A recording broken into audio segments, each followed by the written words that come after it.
up, Woodward. We are starting off your day with a brand new crew. Meet Broder.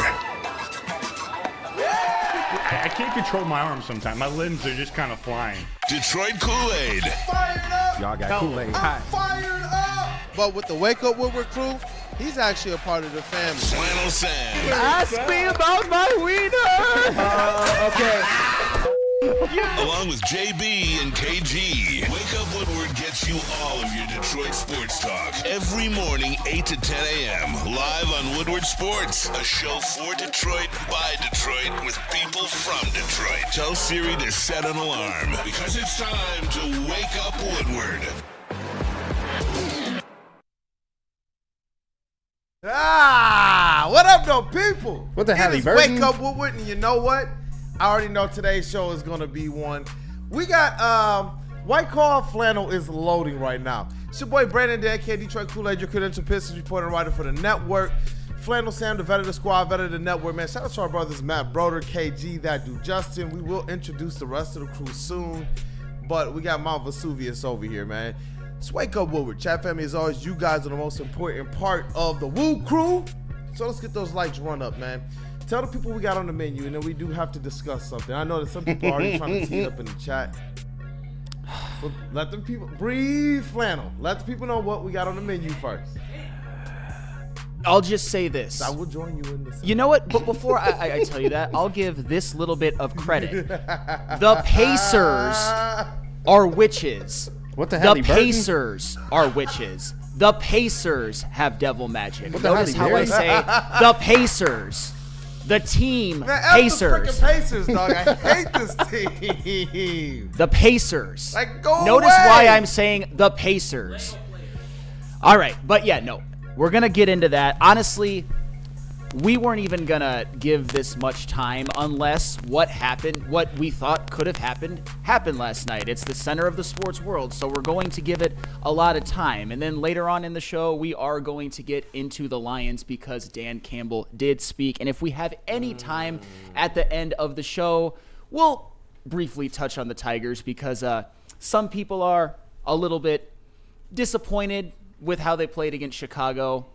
But at the end of the day, they still won a road series. But if we have time, because I have a feeling that some of these segments will go long. And today also, it's something me and Kool-Aid discussed. 150 likes, merch giveaway. Let's talk about $50 in the super chat, merch giveaway. So drop the likes, drop the super chats if you can, and we will absolutely give a merch giveaway to, just whoever we decide to. Like, give the most money, and we certainly will give you the merch. But hey, it's pretty arbitrary. Man, and you know what? 111-110 win for the Pacers over the OKC Thunder. And I believe Anson was one of those guys who believed that he could see the Pacers, getting that first game win because he thought OKC would ultimately be rusty but come away with the series win. I largely, just as we talk about the finals, still feel that way. OKC is the better team. OKC is equipped to win this thing. And I do believe they have the best player in this series in Shai Gilgeous-Alexander.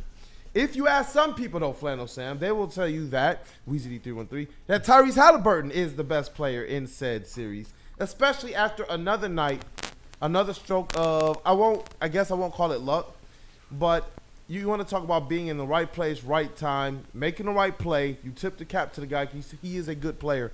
But I feel like this is going to push him into a stratosphere for some of the hate Cade, love Tyrese slappies. Oh, it's into a happening. whole nother universe. And I'll tell you what, if you're coming to the show expecting me to concede, expecting me to apologize, I'm not doing shit because that's exactly the type of stuff that I've railed against Haliburton for. And for the record, I will give him his due for what Let me get comfortable. for there. what All right. I feel like he has earned. Great shot.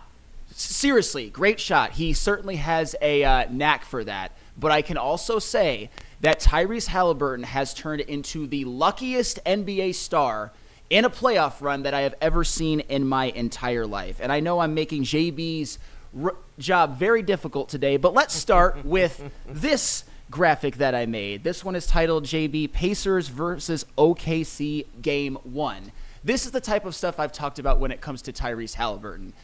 Tyrese Haliburton last night was tied for 4th on his own team in scoring with a whopping 14 points. Tyrese Haliburton's three-point shooting, he was 2 of 7, 29%, under 30%. Again, the rest of the team, 16 of 32, 50%. So the rest of the team shot 16 of 32 from 3.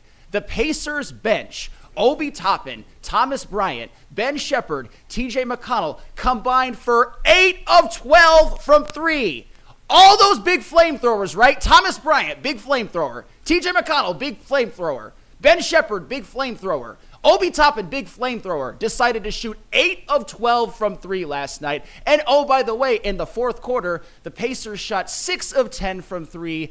Hallie made 0 of them and assisted on 1 of them. This is what I'm talking about. The Pacers are winning, and Haliburton's a part of it because they have the best team, the best role players, the best system, the best coach. And you know what? They have a knack for executing down the stretch as a team and just forcing other teams to choke. I can't explain it. I did not want to come in today. I'm depressed, but you know what? I am going to say my piece because I feel like I'm going to be one of the only people in media that's going to tell the truth about Tyrese Haliburton. And you know what, man? He's not a bum. He's not a bum, Willie. I appreciate it. He's not a bum. It's just people still, he's not having a legendary playoff run. He's not asked to do what Cade or Brunson or SGA or Ant-Man or on and on and on and on do. But it doesn't matter how many times you bring that stuff up. All people are going to remember is these moments, which is critical for the narrative. The good thing is that I know this. Cade Cunningham is the type of player who we've seen him be able to perform at the end of games. What he's going through right now is how do you do that when the pressure in the games actually matter a lot more than, hey, can we win 10 or 14 out of the last, however many games of my rookie season? So with Tyrese Haliburton, we saw who he was when the usage was on him before they went and got him a Siakam. And this was a team that you just believed was going to be forever mid. When they went and got Siakam, went and got some three-point shooters, and allowed his usage to drop to, 13 or 14% beneath Cade, do you understand that they have rotation players who don't even have 14, regular rotation players who don't have 14% usage? That's the gap between what Tyrese Haliburton is responsible for on the court and Cade Cunningham, what he's responsible for on the court. So it's like, I believe that the Pacers did the right thing. Instead of sitting around and wondering, can Tyrese be a Cade? They just said, you know what, we're going to call it right now. We're going to go out there, we're going to get a Siakam, we're going to put some shooters around him, we're going to reduce the usage. And what it's done, honestly, it's benefited him beautifully. If you're the Pacers, and I don't even like saying this, but if you're the Pacers front office, they've done right by their young players. They've done right, including having the brass to be able to go and say, you know what, we're going to make this one-for-one swap with Sabonis and Tyrese. I thought that was insane at the time. Tyrese has proven to everybody else that it's not. He's proven that, you know what, maybe he's not the star of stars. That's got something a little special. And I promise you guys, again, I don't even want to be saying this stuff. But when you look at the impact, it's not a notion of if he's a star or not. It's not a notion of if he's going to be better than Cade or not, because he's just not right now. I don't care what happens for their season. But I will tip the cap fully to their team being fully in sync. I liken him unto effectively almost like a Jared Goff for us here. I really do. I think that he's a guy that sort of is their quarterback, man. Like, I got to be honest with you. And what he's doing at the end of games to be able to pull them through, he's not going to be your perfect player. And that's where I stop. The delineation for me is not hating on Tyrese Haliburton. You're not going to do it. He's a good player. And you see exactly what he's doing right now in the clutch and what he's doing to take care of the ball. But as it relates to who he is compared to Cade, that's where Detroit fans miss me 100%. There is differences here that it seems like nobody really wants to take serious. And a large part of that has to do with the responsibility that Cade handles, that if you put that in Tyrese Haliburton's hands, we wouldn't be sitting here. I wouldn't be sitting here saying what I'm saying right now. He would fall apart as a player. Name every great point guard or shooting guard and even small forwards in the NBA, sometimes even centers and power forwards like the Jokic's of the world, the Şengün's of the world. Tyrese Haliburton isn't asked to do what any of them are. He is a low usage rate player, and that's not a bad thing. Like I said, I tip my cap to the Pacers. Mm-hmm. I think they have, and it's turned out that way, probably the best role players in the NBA. Right now, you could argue Rick Carlisle's the best coach in the NBA. He's been a champion before. They're doing things right, bro, They're and I'm doing things the jealous. right way. And you've seen their role players really step up, like the Neesmiths, the Nembharts, well, Pascal Siakam's not a role player, like the Miles Turners of the world, where other teams' role players, like the Pistons, for example, I keep mentioning this, Malik Beasley and Tim Hardaway Jr. underperformed. That's a part of it. That's one of the reasons why the Pacers are able to make these crazy comebacks and come through in these situations, because the team as a whole just has that championship DNA. They do not give up, they do not fall apart, and they let other teams make mistakes. But like I said, it's the team. They are a great team. I'll give the Pacers that. They have made me a believer that they are a great team, and they very well could win this thing. But I'm not going to slob over Tyrese Haliburton like the rest of the NBA media. I'll give him credit for what I feel like he deserves. He's a damn good player, and he's a damn good cog in this system, and his run with game-winning shots is phenomenal. But how were the Pacers able to position themselves to get into range for a game-winning shot? More on that in a second, because my bag is deep today. Yep, and I am a psycho. I see a couple things here in the chat, man. I see Lunchbox, Kool-Aid. You can't say they added a piece to help Haliburton because most of them have been there for a while. Pascal Siakam is a really, really big piece. My man was an all-star this year. That is a really big piece, and probably, Wait a minute, without question, our best player. I don't understand that one. And they literally added Siakam last midseason to help Hallie. And Weezy D3, y'all ain't want a Siakam. Y'all wanted a one-way playing Booker Ingram. Bro, Weezy, you were it when it was just me and Rod in the back room. We were talking about bringing a Siakam. We were talking about the fact that there was a connection with Casey and Siakam, and there was a chance that the Pistons were actually going to get him. Casey actually made the call. I told y'all that. We can rewind those tapes if you don't remember. But another one from Weezy. If K got these ancillary players that we're not able to beat, he says his numbers would drop to 21, 7, and 7. This is the reason why I tell people, look at the advanced numbers. I'm not even a huge stats guy. But when you look at the advanced numbers, you realize this. If Cade had those players, he would still average the same amount of points. But look at how many points were left out there on the board. You can just go back and just take Malik Beasley alone. Swap him out for any one of the three-point shooters on the Pacers. Cade's his scoring is not going down at all. What you're going to see is the potential assists, which were a whole lot of them left on the board. People love to talk about, he led the playoffs in turnovers per game. Go look at the potential assists per game as well. Look at how much meat was left on the bone. When we talking about chicken wings, right, and we talking about how you're supposed to eat them things, and they leaving all that meat on the side, that'll have grandma smack you in the mouth like you're not done. You're not done. Yes, Grandma, I love you. You ain't done yet, boy. What is that? Get back in there and finish that. It's like, that's what I'm talking about. And people, this is where I'm like, yo, just go, take a look at the actual numbers and the actual responsibility. Holler back at me so we can actually have a real conversation about it. Well, and this is where I got this into you, JB, late, so you don't have to post it. But I'll just read this. This is just another piece of research that I have gathered. Tyrese Haliburton, once again, I keep saying he can't keep getting away with this.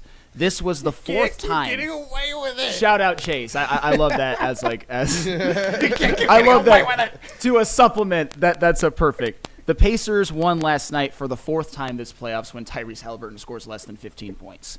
They've won for the sixth time last night when Tyrese Haliburton shoots 30% or less from behind the arc in the playoffs. Tyrese Haliburton has literally shot 30% or worse from behind the arc 6 times in Pacers playoff wins this playoffs. And I hear after that, but Tyrese Haliburton, it's not just about that. It's about the assists as well. And don't get me wrong, averaging 9.5 in a playoff run is very, very good. In fact, if you want to call that aspect great, be my guest. But the Pacers also have 5 wins this playoff run in which he has fewer than 10 assists, and 2 wins in which Haliburton has less than 15, shoots 30% or less from 3, and has less than 10 assists. 2 games where Tyrese Haliburton objectively plays like dog poo in every facet, and the Pacers still win because, like I said, they have a great team. They play together. The role players have all stepped up. They've all elevated, every single one of them, not just some of them. Every single one of them have, and Rick Carlisle. Haliburton is the first or second best player on this team, a lot of people aren't going to like that I just said that. And he's been really good, but the national media needs to like hold their horses, man. I'm not conceding shit. Tyrese Haliburton's like the 6th or 7th best point guard in the NBA, and I don't even give a fuck who that offends. Chuckle Cheese. I was about to be like, Chuckle Cheese, I will not stop my hate. He's like, you guys got to stop. Stop the Riley hate. He's our all-star, giving him credit. Okay, cool. Thank you. I thought he was he's talking to the chat. I see another one here, too. Lunchbox is probably a whole lot more right than wrong with this one. Keep talking about the Pacers, and they just keep making you mad, LMAO. You right, dog. I'm so salty right now, dog. Oh, absolutely. I'm so freaking pissed. But you know what? They're doing it exactly the way we're used to seeing our Pistons win, which is another reason why it's frustrating. Those Pistons teams, because I know intern Ryan was like, look, I'm not really privy to those rivalries. That wasn't his era. That was stuff that I was sitting there like, dog, you heard that people were from Indiana, and it was just like on site. On site, man. It felt like that, especially after the Malice and the Palace. And then you always hear them for years talking about they took away our window to win a championship. And I'll tell you this. They were a squad back then. They were tough. They were defensive. I'll tell you this. Pistons fans had doubts going into that series. I remember it, especially when Rasheed said we will not lose game 2. Pistons fans started to perk up a little bit like, okay, let's go. And when they really got that lead in that series, that's where you could tell everybody breathed a big sigh of relief. They were tough. What I see the Pacers doing today is very, very similar to what I was seeing the Pistons and Pacers doing before. They are stout defensively. They play team ball. And honestly, the point guard right now, he's showing up when it matters most. Well, sometimes when it matters most. That's the flannel over there. Sometimes when it's matters most. He's shown up. And I see Lunchbox. Without Haliburton, Sam, they wouldn't have won 5 games. First of all, I actually think they do win a series, even if you replace Haliburton with a replacement-level point guard. But do the Pistons win a game without Cade against the Knicks? Not a chance in hell. But my point is that you can say that, but I can also say that I believe that the Pacers would have lost in 5 to the Knicks if you just swapped Nesmith for Beasley. And I think you can make that argument because, I mean, first of all, Nesmith basically won you game 1 with that fire shooting display. Probably the best shooting display I've ever seen. But we should be sitting here talking about how Beasley won one of those games for the Pistons at the very least. And that's the difference for us. We should have been able to sit here and talk about, but who stole the show for the Pistons? Dennis Schroeder, a guy who just kind of walked on like he wasn't even a part of the original deal. We were like, wait a second, they made this trade. Schroeder wound up with nobody. What can the Pistons do? Everybody, even Rod, everybody was like, huh? Chris Platty, everybody was like, what's going on here? And they just, hey, scoop him on in. He wound up becoming one of their best playoff players this offseason after getting a whole lot of contributions throughout the entire season from so many other players. And that to me is where I'm just like, what are people looking at? Can you imagine if we were sitting here right now talking about, the Beasley game? The Pistons, if we were talking about the Beasley game, the Pistons would have been in the second round. I don't think there was a single game that you could say was like a role player game, unless you want to say game 2 was the Schroeder game, but Cade also had over 20. 30 on his best efficiency in the series. But of course, Weezy D313, and I knew it was going to be a conversation with him, and I'm going to be like respectful. Pistons beat the Knicks in 6 with Hallie. I could not I could not disagree more. If Hallie was point guarding the Pistons and they were down at like by 15 or whatever, by 14 with like under 4 minutes left, and you were asking Beasley to have that 3-point shooting display, he might have made one, bricked a couple more. Pistons lose that game by double digits, and the series is over from there. What Willie? Again, I don't think Weezy actually likes Cade. I think he's in love with Cade, and that's okay. Willie, what the hell? You gotta give Cat Top just a little bit of respect for what he does. He maybe not efficiency at times for the game moments. He just did 2 buzzer beaters last event against the Knicks, buzzer beater, and in the first round, and when the NBA Finals, buzzer beater. You know, he's not consistent at times. When he'd be consistent, he'd give you a triple double with 10 assists, with 10 rebounds. Give credit. We can't stand that little twerp, but give credit's due. He produced when it matters. He produces when it matters, but he gets a lot of help. And wherever team he put on, like you say, if he with the Pistons in automatic loss, if he was the Detroit Pistons, which I kind of just a slight disagree on it because when time matters, he will find a way to win. And with that system, he got a good system.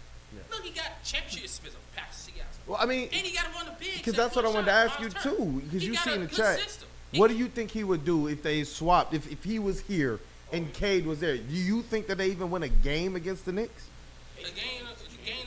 Tyrese Haliburton here, no Cade Cunningham, and Isaiah Stewart got injured in the first game. You got them winning the game with Tyrese Haliburton? We saw Cade go out there and literally will this team to, and honestly, a missed foul away from Game 7 Madison Square Cade.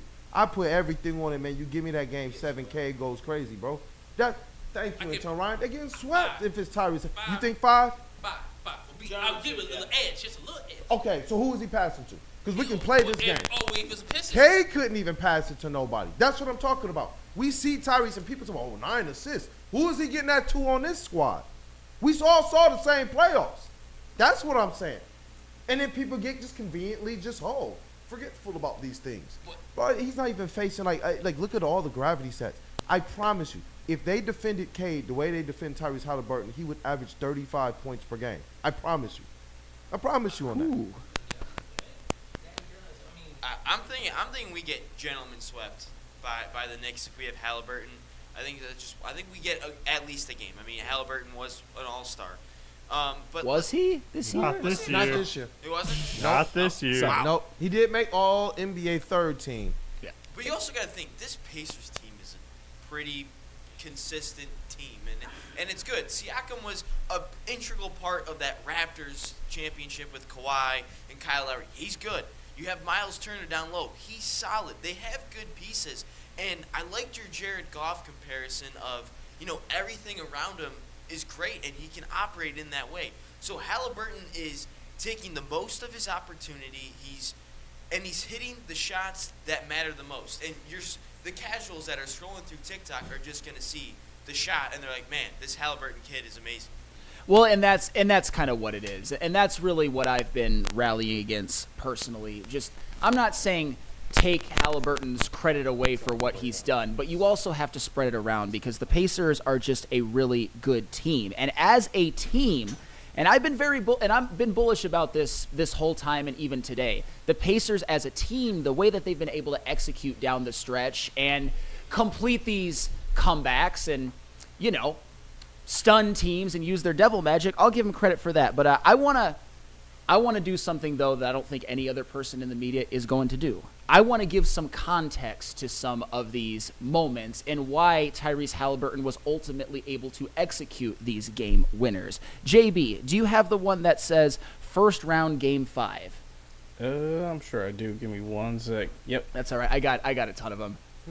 First round game 5. This was based in overtime of game 1. Nembhard and Nesmith both hit big threes down 6 and 7, respectively late in OT to cut big leads, and the Bucks turned the ball over twice in the final 29 seconds. That's what I'm talking about, the role players making big shots. If either of them miss one of those shots, the game's over. If the Bucks don't choke, the game's over, and that has a lot to do with it. How about JB Smoove? Which one do we have next? Because I'm not done. I'm never done. Eastern Conference Semifinals, Game 2. Do you have that one, Mr. Yep. Smoove? Pacers down 7 with under 1 minute in game. The next 4 possessions, Nesmith dunk, Donovan Mitchell offensive foul, which was drawn by Nesmith, Pascom layup, and Nembhard gets the steal. Look at that. Nesmith making a play. This is crazy hate. It's not hate. These are facts. These are facts. Nesmith made a play on offense, made a play on defense. Siakam made a play on offense. Nembhard made a play on defense. I do not see Haliburton's name in there at all. These plays had to happen in order for Tyrese's game winner to happen in both cases. How about Eastern Conference Finals Game 1? I know we've talked about that a lot, but there is even more. Do we got that one, JB Smoove? No, I don't think I have that one, actually. Oh, we don't have that one? All right, well, I'll just read it. Down 14 with under 4 minutes left. Nesmith goes 5 of 5 from 3.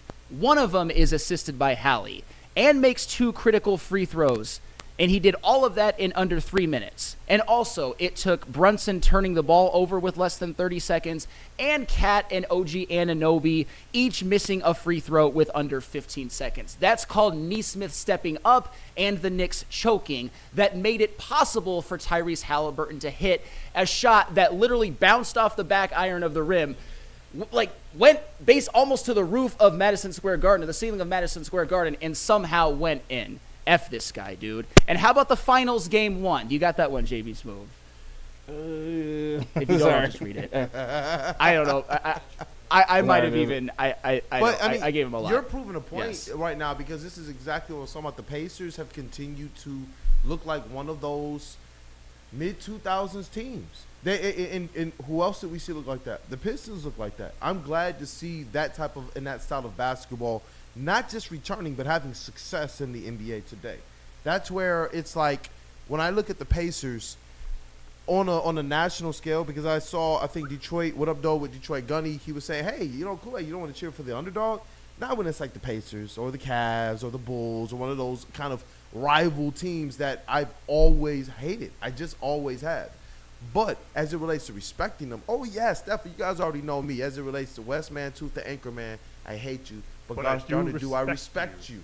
Definitely do. When you look at what they're doing, the basketball is exactly how we want our Pistons to be doing things right now, man. So I tip the cap to them, but there's got to be limits and degrees to it, man. And I see Weezy D in the chat as well, still going. He said you digging deep to hate, Flannel Sam. I am, and Weezy D 313. In those 5 threes from Nesmith, 1 was assisted by Tyrese Haliburton.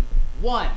A lot has to go right in these situations in order to make it possible for Tyrese Haliburton to hit that game winner. Like last night, for example, and I did forget to do the finals game 1 because it doesn't stop with this team. It never stops with, and this is, thank you, so we can repeat this. Oh, shoot. That one was actually, yes, this is actually correct. This was actually an earlier one that I already got to, which Hallie tied for 4th on his own team in scoring with 14. He shot 29% from 3, while the rest of the team shot 50%, and the Pacers bench shot 67% from behind the arc, and the Pacers shot 6 of 10 from 3 in the 4th quarter. I got one more, though. It's the finals game 1. This gives even more context to that in the 4th quarter. The Pacers were down by 9 with under 3 minutes. Nesmith and Nembhard hit back-to-back threes to cut the lead to 3. And also, they got themselves down 5 with less than a minute 30 after a SGA layup. Nembhard hits free throws, and Siakam makes a layup off of an air ball to cut that lead to 1.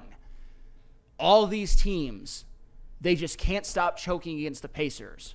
All these Pacer role players, they just continue to step up in every big situation. Do people realize how hard it is, how rare it is for guys like Andrew Nembhard and Aaron Nesmith? Do you have to come through every single time? Because they do. And it's not because Tyrese Haliburton motivates them with a perfect pass. No. It's because they are stepping up. Hold on. Big Con 51. You know I appreciate and I love you, bro. I know you didn't just conflate these two names. How can you hate Haliburton for being on a good team, but love Chauncey is wild?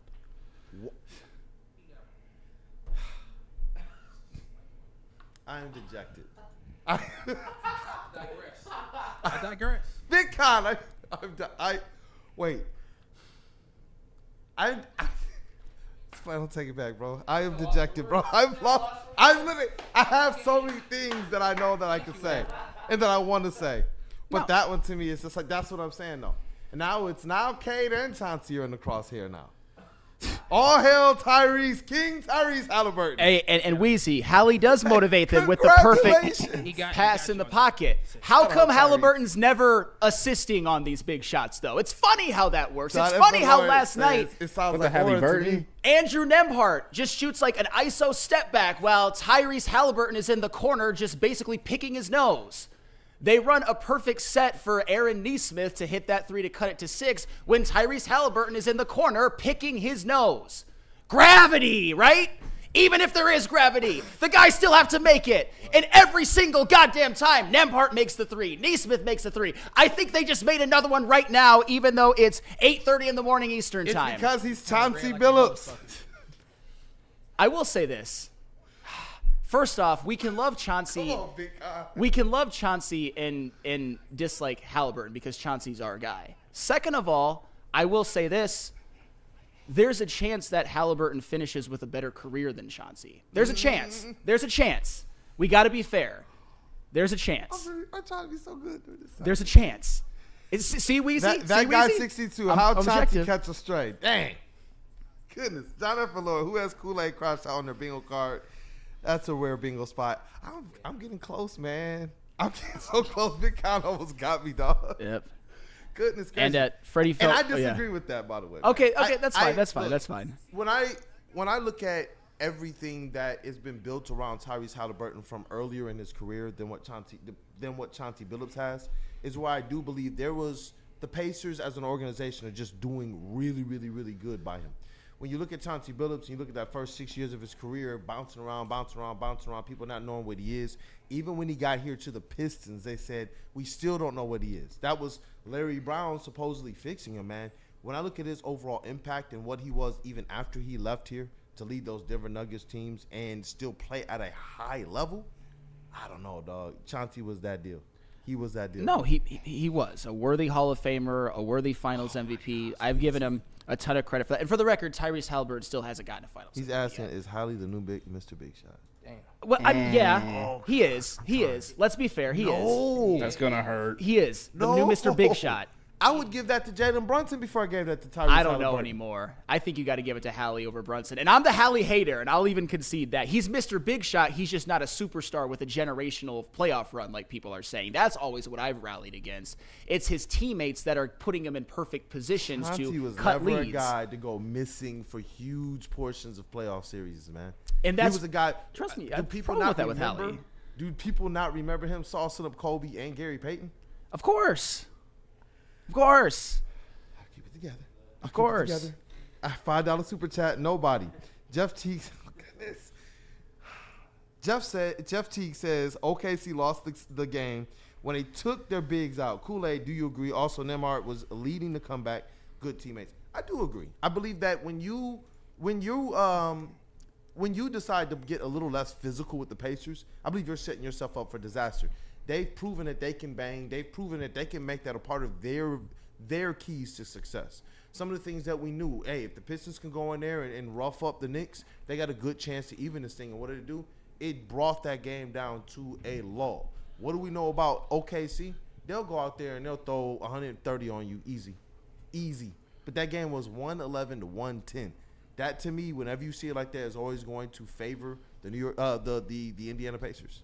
And you know what's funny is because I'm going to be the face of the Haliburton hate, but even I gave him credit for being like Mr. Big Shot. I said that he could end up with a better career than Chauncey Billups. And even Phil, even though for the most part he's being his usual, worst person in the chat says self. Haliburton is way better than Riley Green. Before you say anything else about Phil, I just want to put that out there. Haliburton is better than Riley Green right now if we're doing a sport-to-sport comparison. What would you think I was going to do? Do you guys actually – guys, you might think that I'm just a blind slappy for this stuff, but I'm actually probably one of the most fair people that will ever meet. That you'll ever meet when it comes to this. Do you think I would have come here today if Haliburton actually dominated that game from start to finish and dissed him?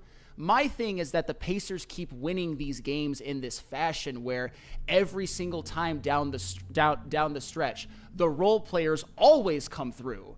And the teams on the other end always choke. They always turn the ball over at inopportune times. They always miss their free throws. Shout out Kat and OG Anunoby.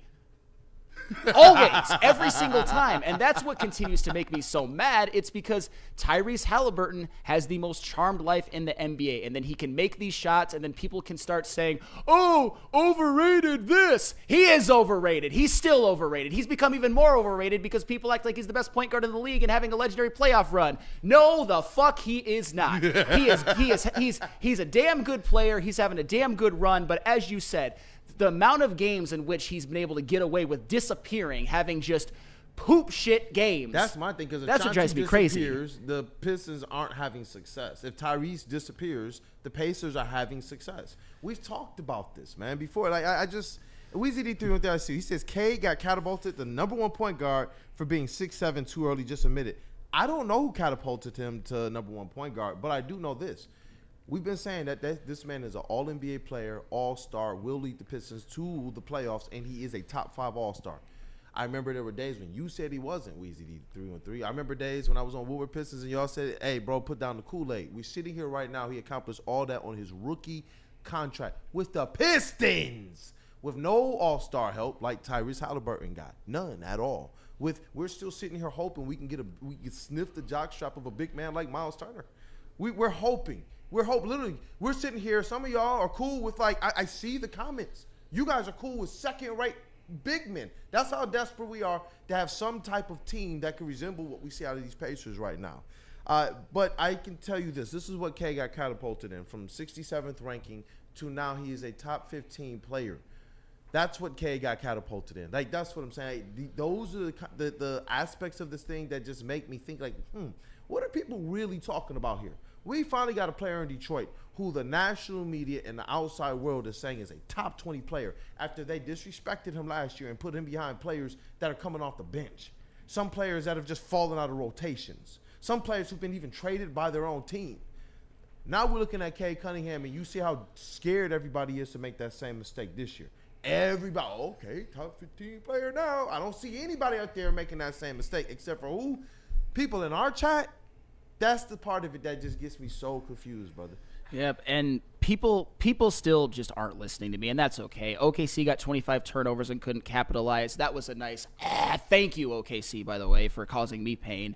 So Sam hating because the Pacers capitalized on OKC's inability to close the game out. I'm not hating on the Pacers.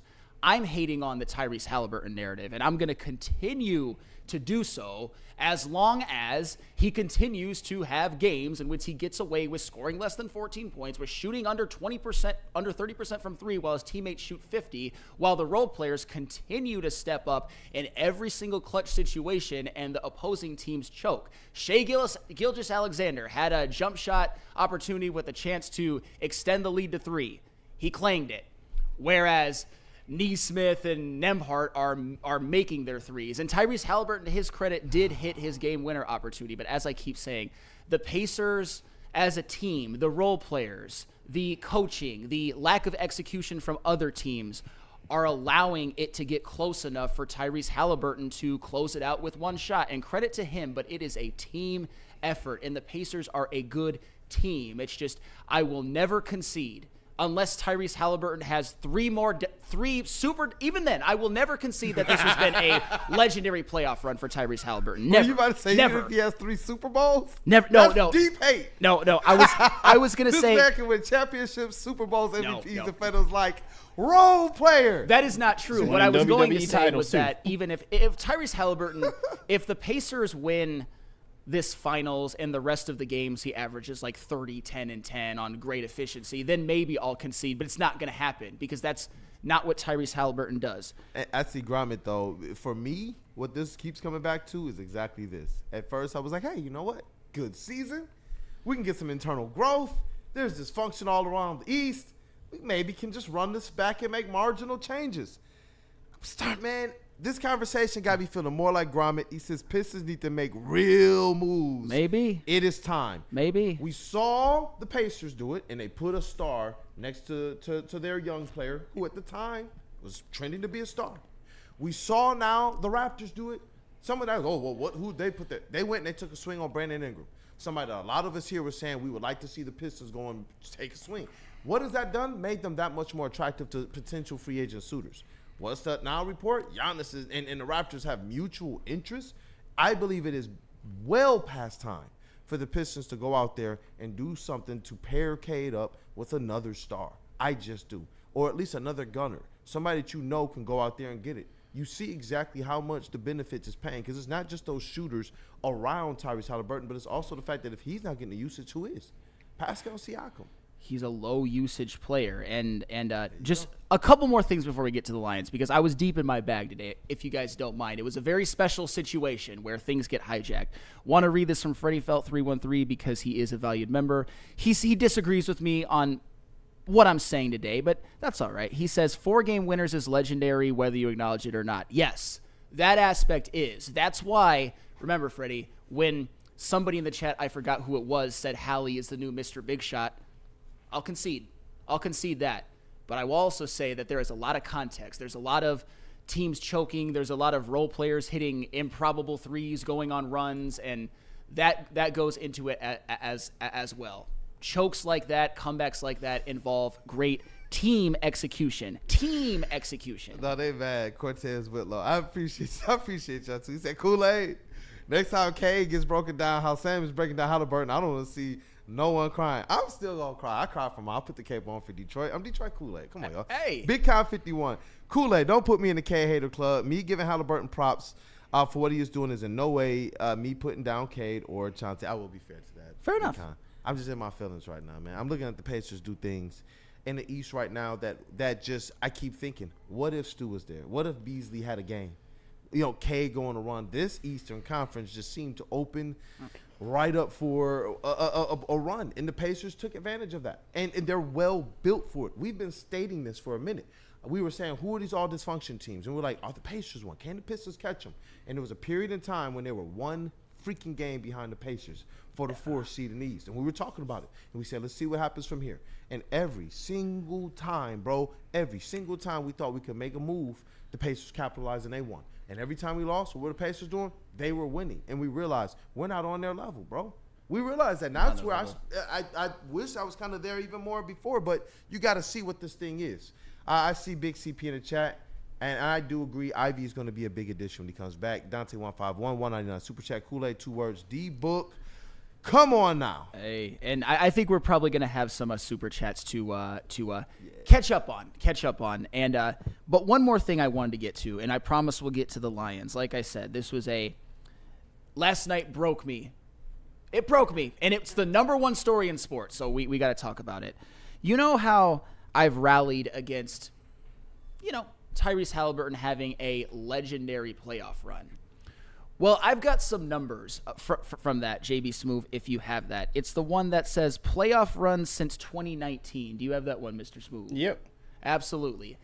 These are the playoff runs for all of the players that have won finals MVP since 2019, besides for Tatum last year. It was Jaylen Brown and then Tyrese Haliburton. This is what I'm talking about. Kawhi for the Raptors in 2019 averaged 31, 9, and 4 points, rebounds, assists on 62% true shooting and a 32% usage rating. LeBron in 2020 averaged 28, 11, and 9, and this is in the playoffs, on 65% true shooting and a 30% usage rate. Giannis in 2021 averaged 30, 13, and 5 on 60% true shooting and a 32 usage percentage. And Steph in 2022 with the Warriors averaged 28, 5, and 6 on 61% true shooting and a 32% usage rating. Jokic in 2023 averaged 30, 14, and 10 on a 63% true shooting and 31% usage rating. And Tatum last year, 25, 10, and 6 on 55% true shooting and a 29 usage percentage. And this season, Hallie, up to this point, averages 18, 6, and 10 on 58% true shooting, which is worse than all of them except Tatum, and by far and away the lowest usage percentage. And this is where I've got you guys. Because all people say, all Flannel ever cares about is stats. Finals MVP, Finals MVP, Finals MVP, Finals MVP, Finals MVP, and Tatum probably could have won it, but it was Jaylen Brown, but he was the best player on a championship team. That's not empty stats. High usage players work in the NBA, and they've worked. Jordan was a high usage player. LeBron was a high usage player. Larry Bird was not as high usage. The last one to really win a championship as a lower usage player and be the best player is probably Magic. But Jordan, LeBron, high usage players. All these guys, high usage players. Tyrese Haliburton is not asked to do what these actual guys with legendary playoffs runs are. And Jason Tatum. I won't say that's a legendary playoff run, but it was still a lot better and a lot more responsibility than what Tyrese Haliburton is doing. Not a legendary playoff run. He's closer to being a role player than he is to being legendary. And I don't give a damn who doesn't like it. Hey, I got one question. Tyrese Haliburton or Jamal Murray? Tyrese Haliburton. Ooh. Tyrese Haliburton. I'm not. My brain's not broken. Tyrese Haliburton. That's interesting, man. That's an interesting one there. But yeah, Kobe was also a high higher usage player. rate. Yeah. He does have a higher usage rate than Tyrese. Yes, Kobe was also a high usage player, by the way. Yep. But let's get into Thank it, you, man. Dante, I know we got some TLB on the docket, but I see you, Freddie Fell. He says, you know what? The most let me see. Where was that at? Oh, there it is. I know I'm supposed to hate the Pacers after Malice at the Palace, but that was a different team and regime. I want my friends down here to enjoy a championship. I understand the sentiment. I am one of those blue bloods as it relates to our rivals. I don't want none of these Midwest teams to have any success ever. No. To me, just as passionate as people are about the North, I am just like that with the Central, bro. Just like that with the Central and the Pistons, the Pacers, the Bucks. Yep. It burns to know, like, the Bucks found a way to do something that for years we sit behind and say, well, we're a small monkey team. Well, we can't this, we can't that. They did it. That stuff, like, we're looking at what the Pacers are doing right now. No, I'm pissed off. Yep. I'm happy for Freddie Felt. One more thing from Freddie Felt. You know what's the most important stat is, though? Hitting big shots when the game is on the line. Winning is the ultimate stat line. I disagree. I think Aaron Nesmith going 5 of 5 against the Knicks in that stretch is more important than Tyrese Haliburton's lucky game-winning shot that bounced almost to the fucking ceiling of Madison Square Garden and went in. Yeah. Those are the only 2 shots that I've seen in the playoffs that were dramatic that looked like that. And Tyrese has one of them. I'm upset. I'm very upset. And I know people don't like it, but y'all can suck it. And I see what I'm doing with Detroit Gunny. He says define usage. Did you get to that one too? Because define usage is as it relates to the responsibility that the player has. How much he's handling the ball, the level of assists, field goal attempts, free throw attempts. And certain metrics will even bring into that certain things like potential assists. But there is a baseline that starts with how much a person's handling the ball, the field goal attempts, free throw attempts, and assists. So it's showing just how much, as that person's out there on the court, the percentage of what they're doing. That's a lot, man, when you're talking about 33%. That is a lot for K. I think it's, 30-something percent. Oh, yeah, it's insane. It was, I think it was like 33 in the regular season and 31 in the playoffs or something like that, while Tyrese Haliburton's is in the low 20s. Yeah. We got a TLB, though, man. Yeah. We got a TLB. I know this has been a big week as it relates to Frank Ragnow news. The Detroit Lions went out there and made a signing, and you know what? Whenever Dan Campbell speaks, we're all ears because everybody's trying to figure out who is this team then. We were sitting here just a few weeks ago believing, you know what? Let's just try and find out how we get another edge or someone on that defensive line to help with the pass rush. And now we're sitting here trying to figure out what is the offensive line and the defensive line going to do? Are there any concerns to them being able to be at a Super Bowl level this season? So let's say what up, though, to some friends. JB Smooth, who we got to say hi to, man? We got to say hi to Mad Pax and Les Stanford. Let's go. Do I got Mad Packs? I think that's Chase. All right. Boom, boom, boom. Shakalaka. I don't think your mic is on, Chase. Oh, sorry. Justin was talking, but he's all the way up north, so you couldn't hear him. So this is Chase here talking to you about Mad Packs, and it's the hottest new cannabis brand, and they're partnering with Woodward Sports. They just launched with their new products on May 30th, available in select dispensaries, high-low, getting you high for the low, delivering top-tier quality at unbeatable prices.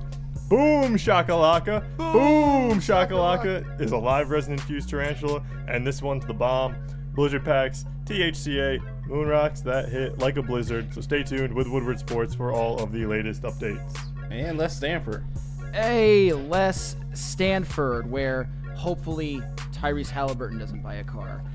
Les Stanford Buick and GMC has great offers for everyone. Get a 2025 Envision Preferred AWD for only $259 per month, or try out the 2025 Sierra Double Cab Elevation for only $169 per month. Don't forget about the 2025 Hummer EV SUV for only $699 per month. Get to Les Stanford today and check out their massive inventory. Les Stanford Buick and GMC, lesstanford.com. Walk into any Lady Jane's Haircuts for Men today. Open 7 days a week. Sit back, relax, and enjoy precision haircut, scalp massage, hot leather neck shave, and hot towel treatment from one of our talented stylists. Step up your game this season and take advantage of our $20 haircut special. Scan the QR code and get your coupon today. Lady Jane's Haircuts for Men, the ultimate haircut experience. Open 7 days a week. Walk-ins always welcome. Lady Jane's Haircuts for Men, it's wicked awesome. Big injuries, big news. Twice a week, Dr. Jeff Pierce from Michigan Sports and Spine joins Woodward Sports Network for the Injury Insider Report. Big D Energy Tuesdays at noon, and Ermanni and Edwards with Maz Thursdays at 3:30. Get expert analysis and in-depth breakdowns on the latest sports injuries from the man trusted by top athletes in the community, like D-Mac. Whether it's the Lions, Pistons, Tigers, or Red Wings, Dr. Pierce talks us through it all. Don't miss the Injury Insider Report with Dr. Jeff Pierce, your go-to source for understanding the impact of injuries on the games and players we love. Only on Woodward Sports Network. Scan the QR code on the screen or go to MichiganSportsandSpine.com to see if Dr. Jeff Pierce can help you.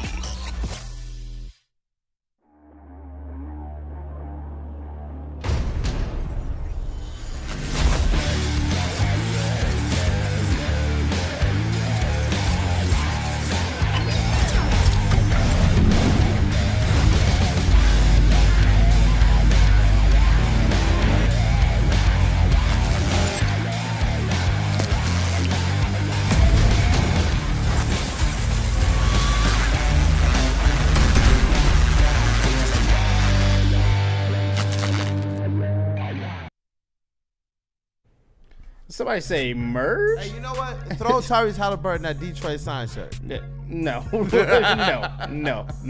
We're not going to do that. But Detroit merch is out right now. All you got to do is take yourself over to woodwardsports.com and click on that shop tab. We are dropping new designs for you every single week. I believe we have a Frank Ragnow t-shirt coming soon your way to the shop as well too. So go out and check out that. But you got to go and cop those Woodward Tigers because they're doing their best out there. Schoolboy on the bump tonight. And the LFG Red Wings t-shirts and hoodies, they're all still available for you right now. All you got to do is go over to woodwardsports.com and click on that shop tab. Planet Fitness? Hey, Planet Fitness. Fitness that fits your budget. No matter where you are, there's a Planet Fitness close by. There are more than 50 in Metro Detroit and thousands more throughout the world. At Planet Fitness, you'll experience a squeaky clean gym that has tons of equipment, fairly knowledgeable staff, and a totally judgment-free atmosphere. Did you know that all Planet Fitness memberships include fitness training for no extra cost?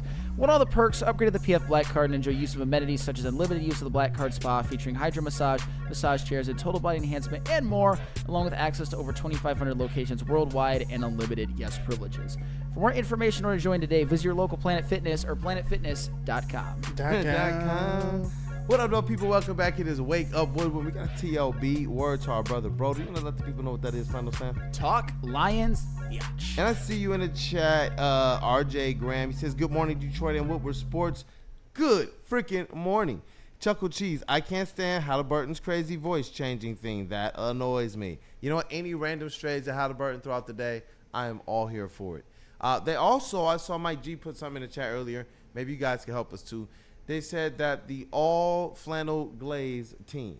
Who are the players, the top 5 players that you think flannel would defend or glaze? And I saw some names that popped in, like Riley Green, obviously, among others. Top 5? They put a top 5 in there. Mike G did that earlier. Mike G, if you can reprise that top 5, and I'm curious to see. Chat, you can make it serious. You can make it funny. We are definitely going to read the best ones. And I see Detroit, what up though with Detroit Gunny as well. He says merch.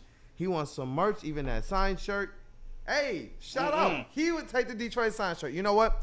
Like we said, we got a couple merch giveaways that are active right now. 150 likes. We'll definitely have a merch giveaway, as well as $50 in the super chats. We'll have another merch giveaway. So anything for the people, let's get it. Oh, he has that top 5 as well before we get to Dan Campbell. He put Mahomes number 1. This is from Mike G. Riley Green number 2. JJ McCarthy number 3. Blake Corum number 4. Mike G, where's number 5? I was going to say, do you want me to give my top 5 for real? I want to hear this. Riley Green, Aiden Hutchinson, Cade Cunningham, Patrick Mahomes, LeBron James, in no particular order. It's pretty fair. McCarthy and Corum actually aren't on the list because I don't feel like there's really a lot of hate against them, some people say J.J. McCarthy was a handoff merchant, but for some reason that doesn't grind my gears as much as, the unnecessary hate on, Riley Green or Cade or what used to be on Hutch. O'Neal said Theo Riddick. That's so random. Theo Riddick. But listen, it's not random. Dan Campbell speaking to the media, and he said some things that kind of made our ears perk up yesterday because we keep saying, hey, I can't wait to see the defense next year with Aiden Hutchinson and Big Z. Nope, that's not happening. Hey, I can't wait to see the defense next year as we're getting healthy. Alim will probably miss a couple weeks of the season. Nope, he's gone for maybe 6 or 7. And now we hear Malcolm Rodriguez is going to be out until November while still recovering from a torn ACL. Flano, I got to ask you, is this a big concern? Because I know where he was to start the season, but as things wore on, we saw exactly the type of player that Malcolm Rodriguez was. And we know this, with Kelvin Shepard stepping into his first year as defensive coordinator, we know that as the linebackers coach, there's some comfortability there. There's some belief there, and he coached up Malcolm Rodriguez.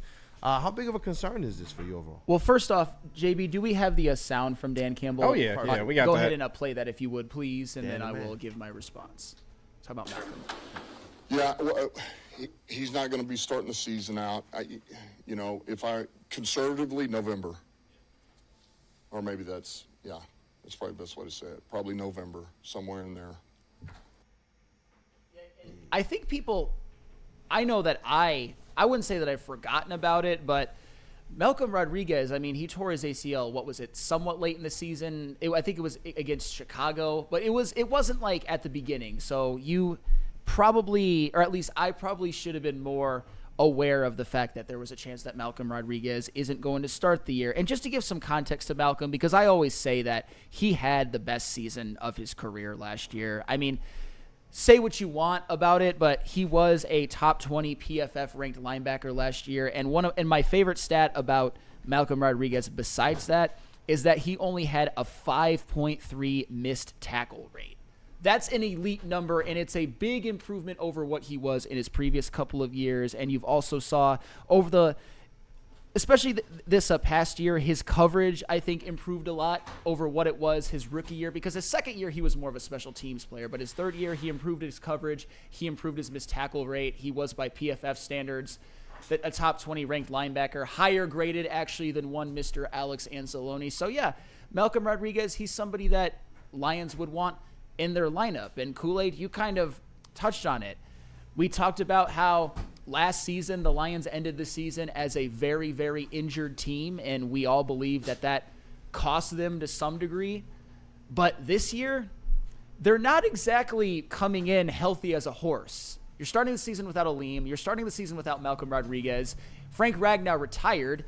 There might be a bit of an adjustment period. And, oh, by the way, Alex Anzalone appears a little disgruntled. Derek Barnes is coming off of injury. And I'm not saying the sky is falling. It's just you have to give every single angle to this. And that's why I think Lions fans should be prepared for maybe not the start to the season that a lot of us were expecting, but ultimately I think they'll be fine as the interior O-line gels, as Rodriguez comes back, as Alim comes back. That's when they're really going to make their mark. But at the beginning of the year, it's not ideal to have all those guys missing.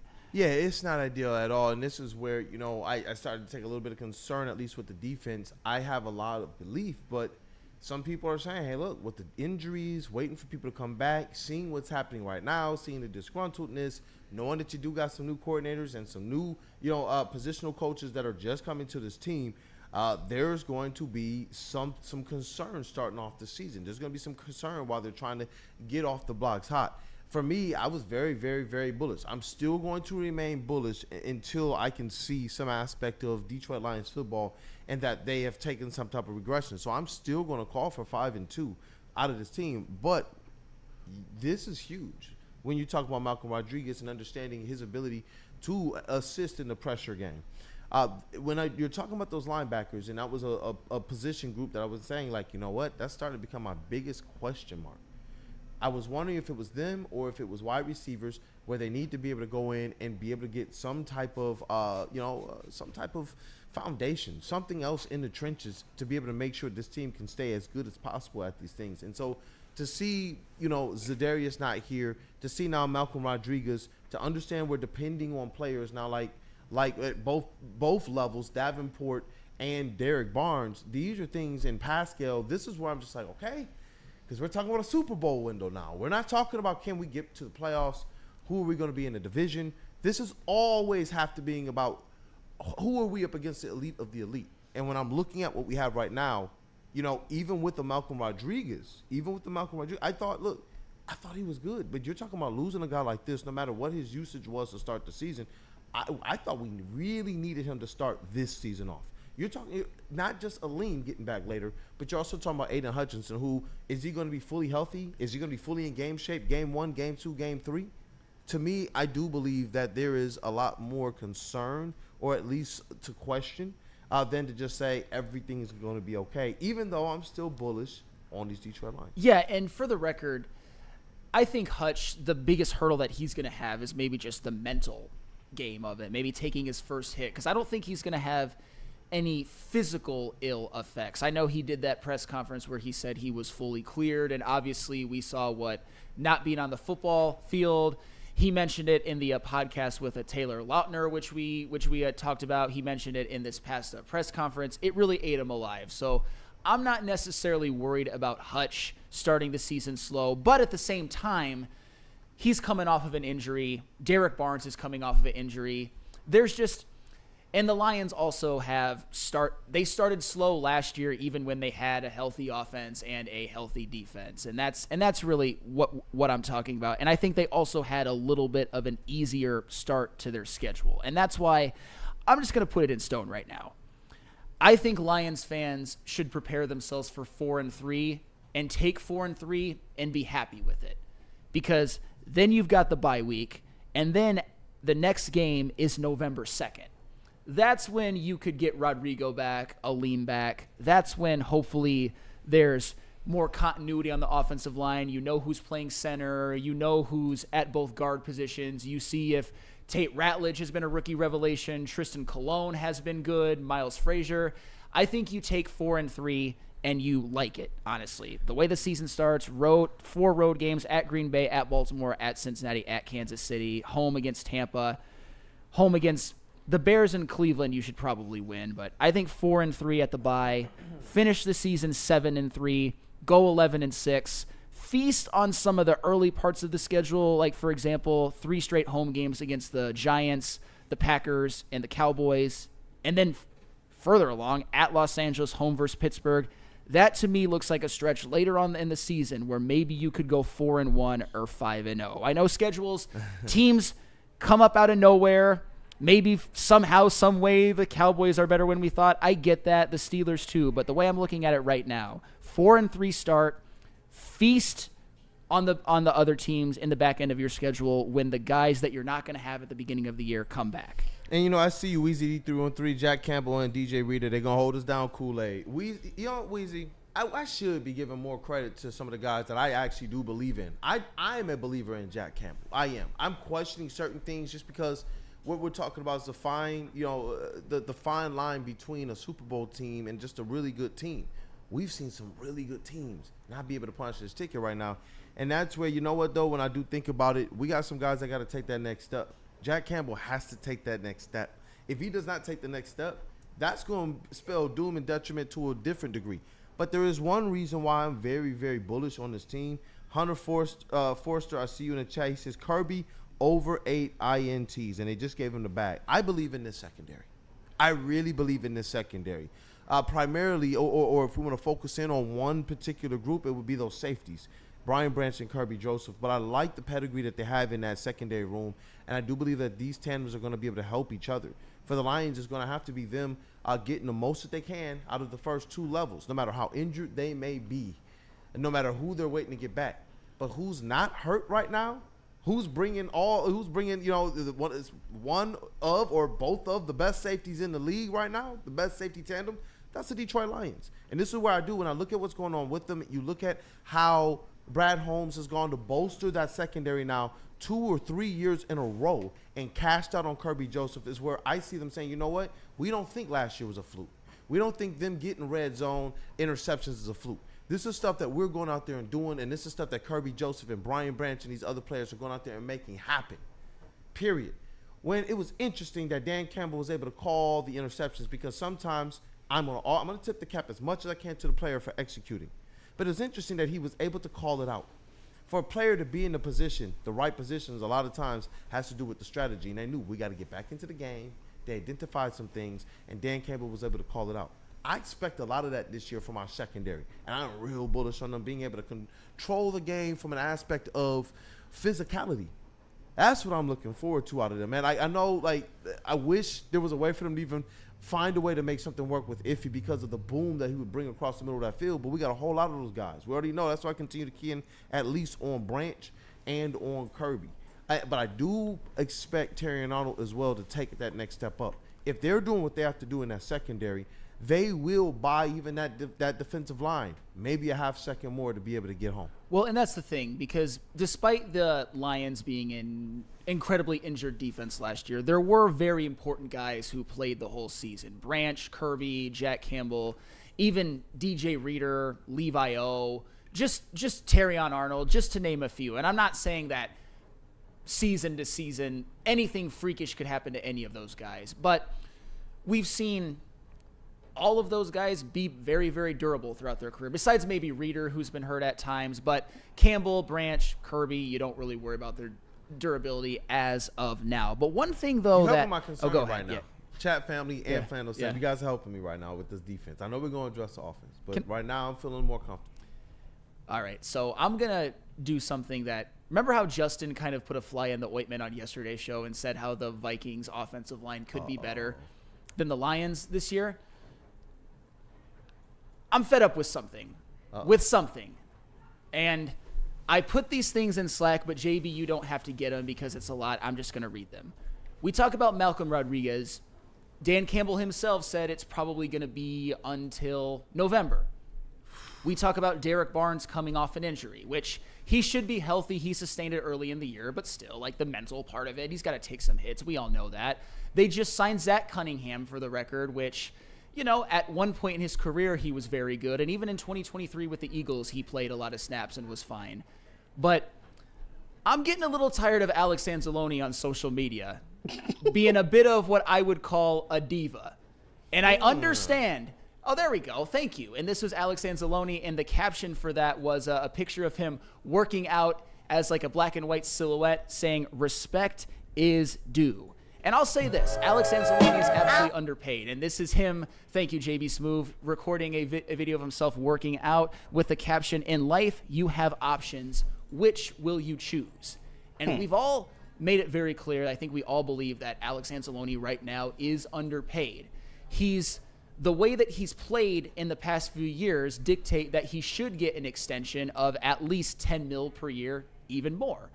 But at the end of the day, it's not about what you did, it's about what you will do. And I'm not saying I'm anti-Alex Anzalone extension, but for a guy that wears the green dot, for a guy that seems like a team guy, it's too much. And it's not just that. Because if you go back even further, Alex Anzalone posts something I think it was about his coverage rates when it comes to linebackers, and the caption was, "No other linebacker is asked to do what I do." That's what he said. And then on January 1st, and this was before the Lions, I believe, played their game against Minnesota. And this was actually something that I alluded to earlier. And this was something that Justin Rogers actually tweeted out, and Alex Anzalone retweeted. This was an article with the caption, "The impact of Anzalone's absence was unintentionally hammered home in today's film review. It's 2,500 words, so plan for a longer bathroom break if you're forced to work today." And honestly, Alex Anzalone got away with that scot-free during the season, but I don't like this idea that in the middle of a season you can retweet something from your Twitter account being like, "Oh yeah, this defense really sucked without me." Imagine if Hutch would have done that in week 9. People would have killed him for that left and right and called him a diva, not a team guy. But Alex Anzalone, this behavior on social media is starting to bother me. I understand he wants to get paid. I understand he feels disrespected, but you don't see this. But to me, that does make a difference because Hutch knows he's going to get paid even after a big injury. Whereas Enzo, even after a big season and proving that he is very vital to this defense, actually might find himself on the outside. He might actually be the first big casual of the Brad and the Dan Campbell era. He actually might be, which is insane to think about, though, when you go back to when they brought him in, how little people thought he would do for this team and provide. There were people saying, get him out of here. He's not the right linebacker. You couldn't find one person last year that would have said that, especially after he got injured, and we saw exactly what we were missing with him. Then he comes back playing with a bionic arm and goes out there and still crushes to the tune of the broadcast saying, look what their defense was missing without him. Look at the plays and the stunts they're doing with them, and they've credited to the IQ of Enzo. So for me, I do think this one in particular is a little different. He's not like Carlton Davis. He didn't just get here, contribute to a year where he didn't really have a lot to do with building up the foundation. Enzo, no matter how heralded the other rookies and young players and the Panays are, Enzo was also one of those building blocks for the Lions getting back to winning, and he largely did that by outperforming his contract. I do believe even beyond that, it's not like we have to worry about if he's going to perform on the field. That, to me, is what makes it a little bit more of a conversation when you talk about why is this man not getting paid? Because from a culture standpoint, too, Andrew has been one of those guys in the locker room. He's been a rock. But what do we see several of these players do when we thought, oh, yeah, the Lions are going to re-sign them? We saw them go to social media. It's just the reason why, to me, this one is different is because the other guys were just brought in. When GJ did it, we knew this guy had some issues with being a true team player for the Lions. When Carlton Davis did it, it was just like, whoa, they're not going to bring him back after the season he had. But now Enzo was doing it as well. And he's not the first of the Lions players to do this type of stuff. But to me, I believe he is one of the ones that if I'm going to kind of look the other way or give him more of a pass, it would be with a player like Alex Anzalone. I think the reason why I'm not giving him a pass is not even totally his fault, because we're talking about the Lions in a season where it's Super Bowl or bust. And we're talking about Malcolm Rodriguez being out early on in the season. And that's not Anzalone's fault at all. We're talking about Alim McNeil being out early in the season. We're talking about Frank Ragnow retiring. I wish in a perfect world, I would rather Alex Anzalone just get with the program a little bit. And I get it. Like I said, he is underpaid. He deserves a bigger contract based off of what he's done. However, there's a couple of more things. I didn't give this to you, JB. I'll just say it. Alex Anzalone at one point was reposting Fred Warner's extension or Nick Bolton's extension. And to me, I'm like, you're not those guys. You're certainly not Fred freaking Warner, who's probably the best linebacker in the league. And to me, and I know a lot of people disagree on this, Justin and I actually are in lockstep, I don't think he's Nick Bolton. I would not be mad at all if I heard about an Alex Anzalone extension for like 3 at 30 or 2 at 24. I wouldn't even be a little bit upset. I would actually be happy. I'm surprised to see this from Alex Anzalone and the fact that it's persisted since January and it's still going. He won't stop with the whole like respect me tour. And I don't know. Maybe I'm wrong. You have some good points about Alex Anzalone's been kind of that underdog who really has never gotten his payday or his due. I get all of that. It's just, to me, it rubs me the wrong way. No, and I don't take that away from anybody. I get it because we all know what we have to do. In any aspect of our work, we got to go, whether we're underpaid, whether it's a crappy shift, whether management, teammates, or whoever else, we still got to go and we got to do what we got to do. And we have to do it with the best of faces on too, or else we can find ourselves in a position where it ain't going to work out for us. As it relates to football, though, it's just we've seen these things happen, even with the best of players. We were hoping that there were some players last year who wouldn't get things figured out with the Chiefs. We were hoping that there were certain players over the years who wouldn't get things figured out with the Eagles. And I was saying with the Eagles, listen to all this noise going on before the season. They had noise going on before the season there. And we saw that all got resolved. They went into the season. They had a great year, obviously, because it wound up with a Super Bowl. And that, to me, though, is when I think about the Lions, where a lot of this noise, and I was probably a little bit more concerned before. Like if it was 0 to 100%, my concern level was probably at a 35%. If this was pre-Dan Campbell era, it's probably 65, 70% right now. But I believe in Dan Campbell. I believe in his handle and pulse on the team. And we've seen other good teams have to deal with stuff like this. Other good teams. Now, do those other teams have Super Bowls, recent ones? Yes, they do. but how do we think of our Detroit Lions? So we already know if this is a squad that's going to get to that level, we, as much as we want the noise to be on zero, you're still going to have to be a team that can get over that. Think about all the noise between Jalen Hurts and Brown and all this type of stuff. It was just like, you know what? None of that freaking mattered. They worked it out, yeah. They worked it out. And that's where with these Lions, if we do believe that this is a team of overcomers, of next man up, of over the adversity like we saw last year, this is where one thing I can tell you, I'm a lot more comfortable right now with the Lions. So that percentage for me, if I was at 30-35% concerned, right now it's down to 20-25%. Well, and that's where I think when we're talking about the Lions, when we're talking about all teams that go through this, I put the Chiefs and the Eagles in a different category because they've won recent Super Bowls. I think more of the Bills, the Bengals, the Lamar Jackson era Ravens, even though they won one with Flacco a little over a decade ago. Things like this happen. I mean, the Bills, they don't have Stephon Diggs anymore. And in a lot of ways, last year, Josh Allen was better than he's ever been. We know what's going on with the Bengals, with Trey Hendrickson. The Bengals are always a mess. And you know the malfeasant defense that they put out there last year when Joe Burrow had a great season. So, yeah, every team has their problems. We knew it was going to happen with the Lions. I don't think we anticipated Frank Ragnow retiring or there to be contract issues with Alex Anzalone, but we knew about Alim.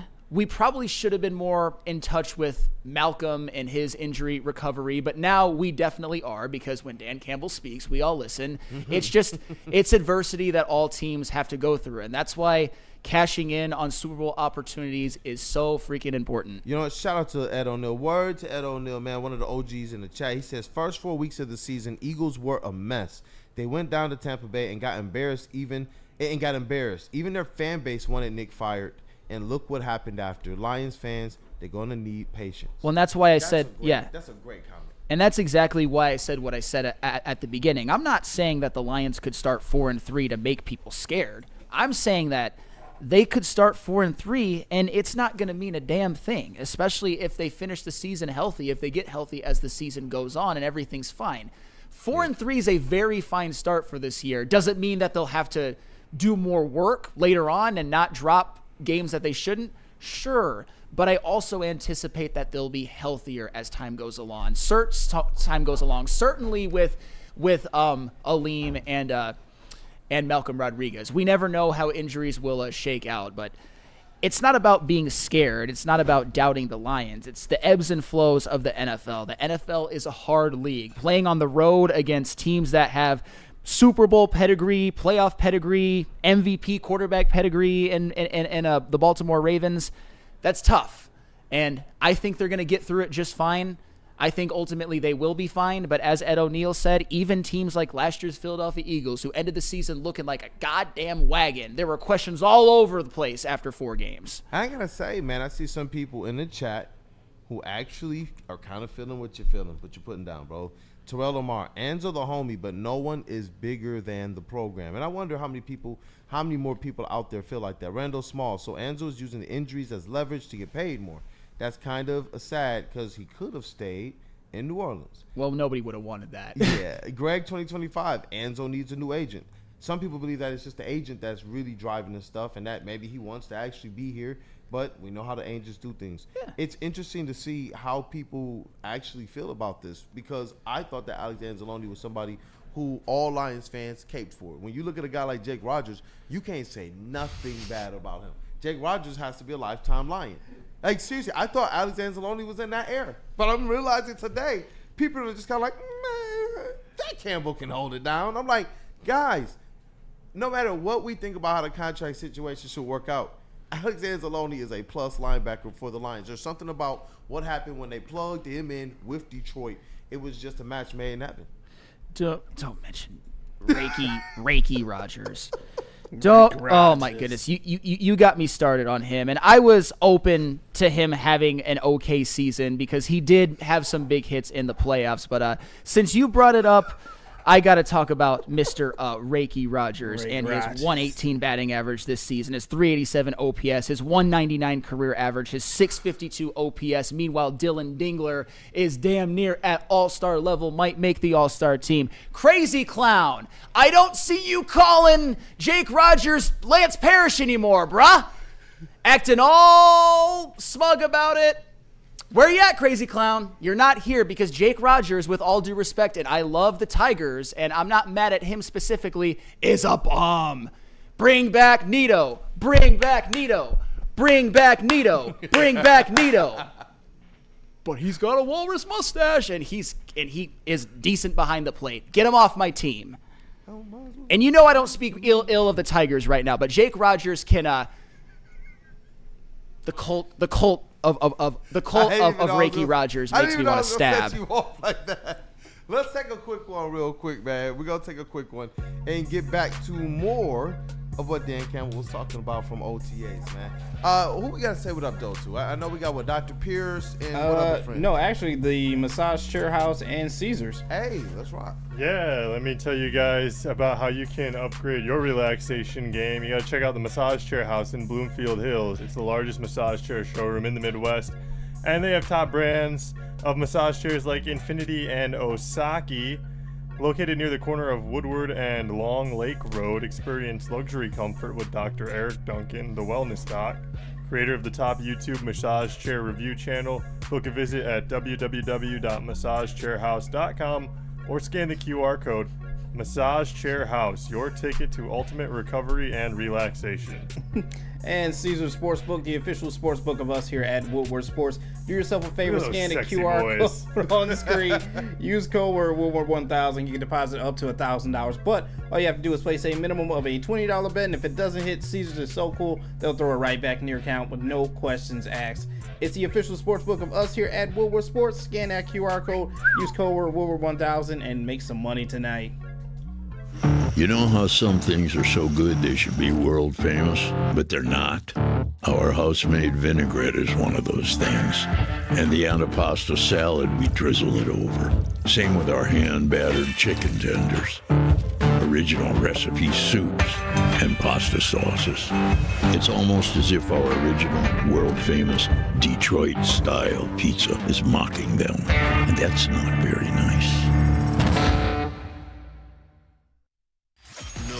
Gives away more cash and prizes than Woodward Sports. You don't believe us? Here's our latest $10,000 winner.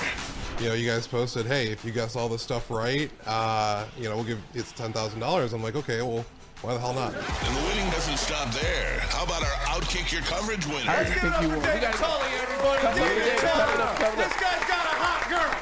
Bigger prizes, bigger giveaways, cash, merch, tickets, and more. All from the biggest sports network in Detroit. No one does it bigger and better than Woodward Sports. Make sure you're following, liking, subscribing on Instagram, Facebook, X, and YouTube for your chances to share in the winning. From Detroit's #1 sports network, Woodward Sports. It's part beauty, part beast. It's for those who dare to be different, for those who want to stand out, and for those who are built for more. The all-new Ineos Grenadier combines strength and style for an unmatched driving experience. Sold exclusively at Feldman Ineos of Waterford.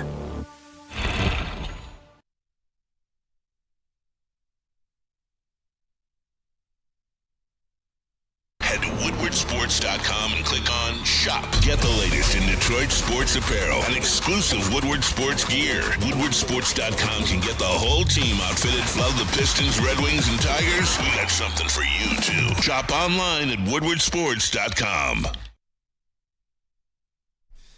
You know who has aura? Jake Rogers. Just like Buddy's Pizza, the original Detroit-style pizza. And you know, they've been doing this thing since 1946. And 79 years later, they have 22 locations in a great state of Pure Michigan, and fans can still visit where it all began on the corner of 6 Mile and Coney. Sign up for Buddy's Rewards to earn points on every purchase and receive exclusive promotions. Download that Buddy's Pizza mobile app today and start earning.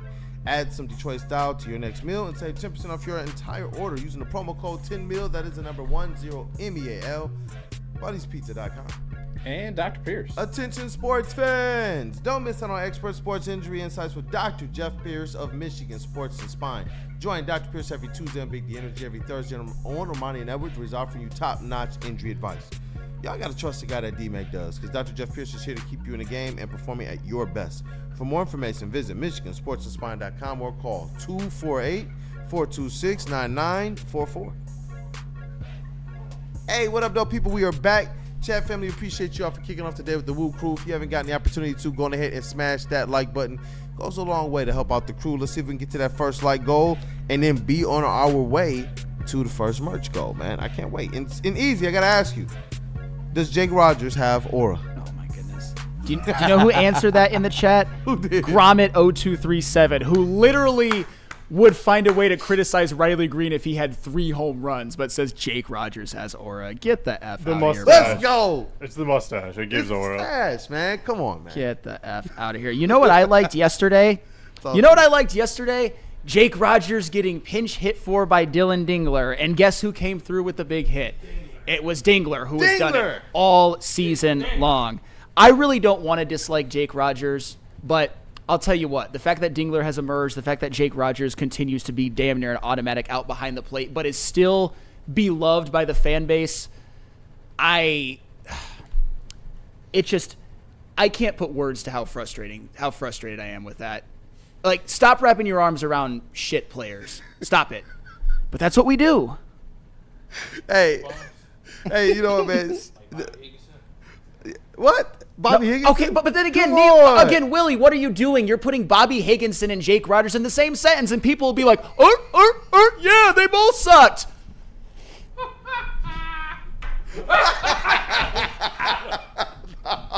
Oh, shit. That's what we'll do. Brandon Inge and Jake Rogers were the same. No, the fuck they were not. Brandon Inge blew too in a lot of ways, but at least he could hit a little bit and had 700 OPS seasons. I was thinking about seeing chasing the sound move, dog. I mean, I was looking down. I missed it. Look, you know what else sucked, man? The Detroit Tigers losing to the freaking White Sox. Golly, man. And you know what? Especially right before the Flannel Bowl, I didn't want them to lose to any Chicago teams at all. I wanted them to go in there and sweep, and we had our vibrato, but this just continues to prove, honestly, baseball is a long season. It's a long season to this sport, and I do believe the way that this thing plays out is the way that it's playing out right now is the way that it's going to continue to. Yep. We've seen the Tigers take a game, lose a game, or maybe not win a stake, so they didn't win this series, and we've seen this happen, and we see them go and rattle off a couple nice series after, and I do expect them to do that. I'm going to continue to be bullish on the Tigers, but they're going to have to find a way to get a little bit more consistent with the bats, and going to the series against the Cubs, I do like the way, though, the pitching matches up for the Tigers. Well, and that's and before I get to my response, I just want to give, because I want to read the good comments to What Up, Though, with Detroit Gunny. Bobby Higginson was 10 times the player of Jake Rogers. Yeah. Someone with a functioning brain. I love that. Thank you for that. But, no, obviously the way that the Tigers played in this series was a little bit disappointing. I'm not going to deny that, especially after in Game 1, I probably got a little bit too over my skis and referred to the Tigers with Parker Meadows coming back and doing what he did as the Avengers. I expected them to at least take 3 out of 4. They took 2 out of 2. But at the end, have an offensive just field day. I thought they were going to absolutely smack them from offensive standpoint. And they didn't do it in any time period except Game 1 of Game 3. However, I'm not going to panic. I'm not going to be too upset, because at the end of the day, and this is what I'm all about, even if they're playing bad teams, even if you think that the Tigers should have feasted a little bit more, they've given themselves a cushion. They did take 2 out of 3 from Kansas City. They did go on a road trip and take 4 out of 7. They're still 6 games ahead in first place over the Twins, 6.5 over the Guardians, and 7.5 of the Royals. The way I see it, take at least 2 out of the 3 from the Cubs at home this weekend. Everything's forgotten and forgiven.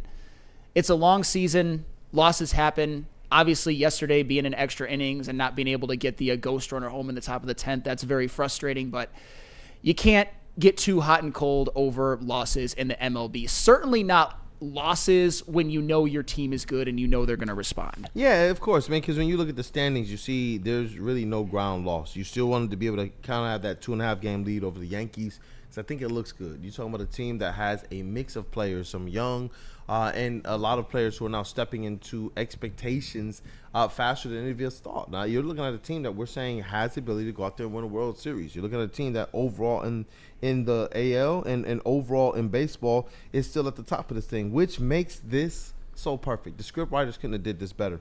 When you look at the top of baseball, who are the top 2 teams in baseball, Final Sam? Is it the we got the Detroit Tigers and the Cubs. Yes. Bro. This is going to be a hot series. You're talking about Detroit. Like, I wanted to be bummed. Like, goodness, we split the series with the White Sox. But I'm looking at how things are shaping up for the Tigers, and this is going to be an epic series, in my opinion. And obviously, I do believe that they're going to widen their lead overall over the Chicago Cubs and everybody else in the league after this series. They got to acquit themselves because this is what we've seen this team do. But I do want to see not just a return to the stability of their pitching, which I didn't think was that bad. Obviously, the matchups were a little different for me. You want to see Casey Mize perform a little bit better. But I'm really looking forward to the bats getting back to the reliability throughout a full season that we've known them to be. We knew that there were times early on we were like, yo, are the bats really carrying this team right now? I want to see them get back to that, especially against a Cubs team who's playing like one of the best teams in all of baseball. Yeah, and I'm looking at, just to hit on the pitchers really quick and then the bats, I'm just looking at the starting matchups. Friday, you've got Tarek Skubal going against Ben Brown. That's clearly an advantage for the Tigers on that one. And then the next 2 are, to me, I mean, I actually think Kiter Montero versus Jamison Tyone. I think you got to give the slight edge to Jamison Tyone, but at the end of the day, like, he's fine, he's good, but he's got more. I mean, I think that's kind of a pick 'em because we've also seen Montero show up in big spots as well. Game 3, I think he gets his get back. I think Jack gets his get back. What's up?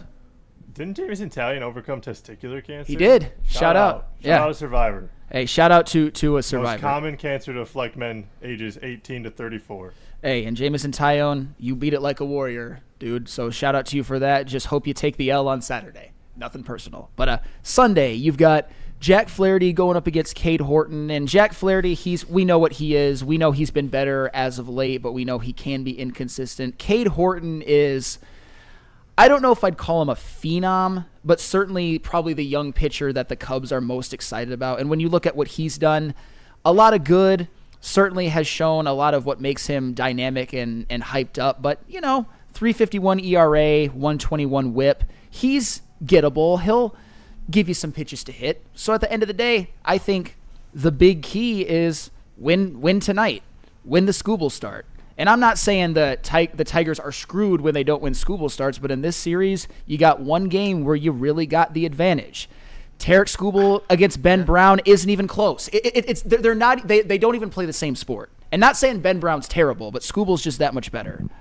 And you're right, man. I'm glad that you actually phrased that the way you did because we've seen them lose Skubal starts this year and still be okay. But how many of those can you actually afford to lose? You're looking at how close things could get down the stretch. That's why I'm so glad they got a 6-game cushion over the Twins, 6.5 over the Guardians in the AL Central right now. But you want those games at the end of the season for a plethora of reasons. And that's where, going into this against the Cubs, where I know it's, from the other division, but I still, from the other league, but I still want to see the Tigers go out there and flex their muscles. And I'm going to continue to say it. I want to see those bats go out there and be the biggest part of the series. I do believe this. The Skubal start is one you got to absolutely get. Flaherty, though, is one where I think you're going to see the good Flaherty. You're going to see the Flaherty that is more consistent. You can tell, okay, he's going to be one of those arms that's going to go on a run. There were some things, some games earlier when I was like, a little bit to be desired. Then, there's a good game. Then it's like, okay, he's going to get it right. And then, he's back down. I believe coming into this series, you got one that if you're not fired up for this thing already going into this and wondering if some of them were looking ahead to a degree to this series, then there's something wrong. I'm looking at how the TV schedule lines up too. They're on Apple TV for this one. They're on MLB Network for the next one. So they got some eyes on them right now. So there's some people who was like, you know what, the Tigers and Cubs is a series worth promoting and putting out there. This is where our Tigers team is getting to right now. That's where they're getting to. They're the I mean, they still got the best record. Despite the disappointing series at Chicago against the White Sox, they still have the Keep best it all in record. context, yeah. Hey, they still have the best record. And I believe it was, what up, though, with Detroit Gunny? Is tonight the night for a no-no? Absolutely not. You're not no-hitting the Cubs lineup, but you can go 7 innings, 1 or 2 earned. I was going to ask that, man. Like, Yeah. I already know what their philosophy is, but is it time for them to consider allowing Scuba to go as long as he can go in those games if he's dominated? I think it depends on the pitch count, and I'm just being realistic about it, because AJ Hinch isn't gonna let Scooble throw 105, 105, 110 pitches in a regular season game, but I think we all think to some extent that in Tarek Scooble's last start against Kansas City, he probably should have been left out there. And unfortunately, Bo Brisky was put in, and the Tigers gave up the lead. I'm not killing Hinch for that. I'm not killing Brisky for that. It's 1 game out of 162. But, given the fact that this road trip that the Tigers just took, it wasn't bad. It's still fine, but you would have liked to maybe go 5-2 or 6-1, especially seeing, as I just laid out, how Friday's really the game where you have the pitching matchup. If it's close, yeah, let Scooble complete it, as long as he's efficient with his pitches. If it's like 6-0, fine. Take Scooble out after 7. Let the bullpen finish it out. But if it's close, I agree. It's a game you want to have. I feel like following this game up after the last one, if it's close, by taking him out, I think that that's a mistake. You heard the comments by Justin Verlander, which got me absolutely fired out. He said, yeah, let that mother effer ride, man. He's a freaking horse. Ride him. I'm not saying pause. It's Tarek freaking Scooble. What are we talking about? And when I want to see this guy go out there as the competitor that he is and feel pissed when they're pulling him out the games. And I know what he says. He wants to go out there and pitch. But that's where I know intern Ryan, he hesitated not 1 second when we said, should they let him go longer in these games? Should they allow him to complete these games? He instantly was like, yes. Yes, but then I do get a little bit of pause for concern because we're talking about making this guy our money ball pitcher, like the guy who's going to get the bag, not the guy who's going to get paid peanuts. We're talking about a guy who is going to go out there, and we have to worry about what is his long-term health looking like. But I think that there are appropriate times to let that guy go out there and flex his muscles just that much more and make sure that you're completing the game. Think about how fired up we were when he did go out there and get that first complete game.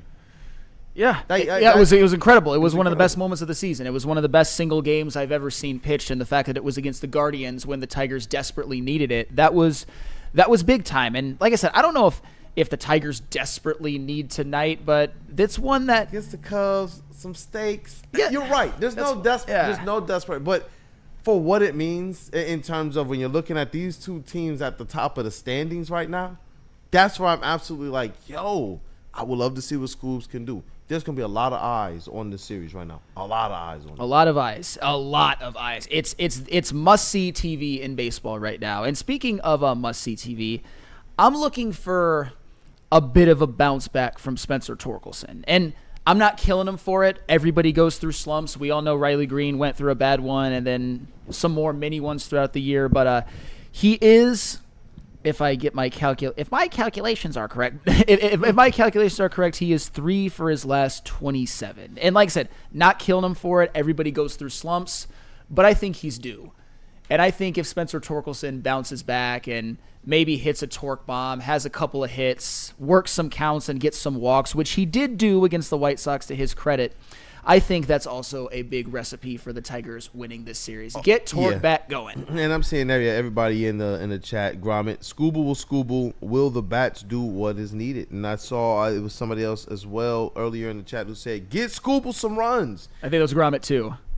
You know what? He's putting on the cape for it, and I will too. You got to go out there and you got to get Terry Scooble some runs. This should be a comfortable game for him, especially if you're talking about should he complete, should he not? This game should be the one that is the least close of all of them, in my opinion. Go out there and just make this comfortable series to start against the Cubs. I was wondering who was talking for a second. Kool-Aid, your voice changed. I was like, who the hell's in the studio?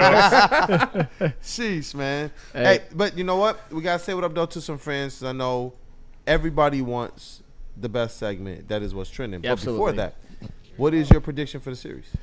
Tigers take 2 out of 3. I think that they win Friday and they win Sunday. I think Montero, I'm not saying he gets roughed up, but Tyone, he's been pretty good. He's got more experience. Give me 2 out of 3 from the Tigers, and we feel very, very good about that. We forget all about whatever they didn't do against the White Sox. I'm there too. Hey, what about you, Willie B? What you got for this, man? I got the Tigers on winning a fair amount, like 5-2 next game. They're gonna win the next game either. So I think the Tigers going. You got them. You think they're gonna sweep the series? No. You got them winning 2 though. I mean 2-1. 2-1. Gotcha. So I'll make it fair. Perfect. They did won that first game, White Sox. So just gonna be competitive. And it's a long season, like you said. Tigers it's 160 games. I want to see them get right though, man. I see Randall Smalls. He said, "I got a sweep." That's that energy, boy. Pretty much. JB Smooth, what about you? From Rando, that's not surprising. Love you, Rando, but drinking some Kool-Aid. I think this was probably an easy one, so I'm going to lean with the Tigers to actually sweep this one. So give me the Let's sweep. go! Cavassier Chase, what you got for this series? I'm gonna say 2 out of 3. I don't know if they got their brooms this weekend. It looks a little wet out. Usually you want to bring out the mop when it's wet. Yeah, so. Apparently the Pacers have the brooms, right? Because they're all witches. They are witches. They are witches. What the hell, And LeBron not James? just Haliburton. It's the whole. Tyrese Haliburton's really going to win a Finals MVP, isn't he? What the hell? I can't live in a world like that. I can't live in that world. James? Can't live in that world. I don't even think I can watch the next one. Oh my gosh, dog! You know what? JB Smooth, who do we got to say what up though to? And chat family, How about wear a Haliburton jersey? put in the chat what you guys think is gonna happen, man. What the Tigers about to do, man? We got Vin Johnson Law and the White Claw Tour. A Ven Johnson. Certainly love him as a new sponsor. Justice. It means different things to different people, but whether it is a settlement or a verdict, justice is always worth the fight. If you've got a case, contact the fighters at Ven Johnson Law today and get the justice you deserve. Tough, tenacious trial lawyers. Ven Johnson Law. And the White Claw Tour. Calling all Tigers fans, join us for the White Claw Tigers Tour. Woodward Sports will be hitting 4 of the top bars in Detroit to watch a Tigers game live on the network. Join Spencer and Easy Friday, June 13th for our second stop on the tour at Nemo's Bar in Detroit. Be part of the fun to see our reactions live on Woodward Sports Network to one of the hottest teams in baseball. And you know what? Probably got the hottest crew to watch the game with too. The heavyweights, you already know it's gonna be entertaining. And then you also got Chris Platty and the best, I'm gonna call him the best Tigers beat reporter in the state. That is one Nick Koloff. So you guys want to be tapped in. It's the White Claw Tigers Tour, brought to you by White Claw and Ven Johnson Law. Want to see you guys there.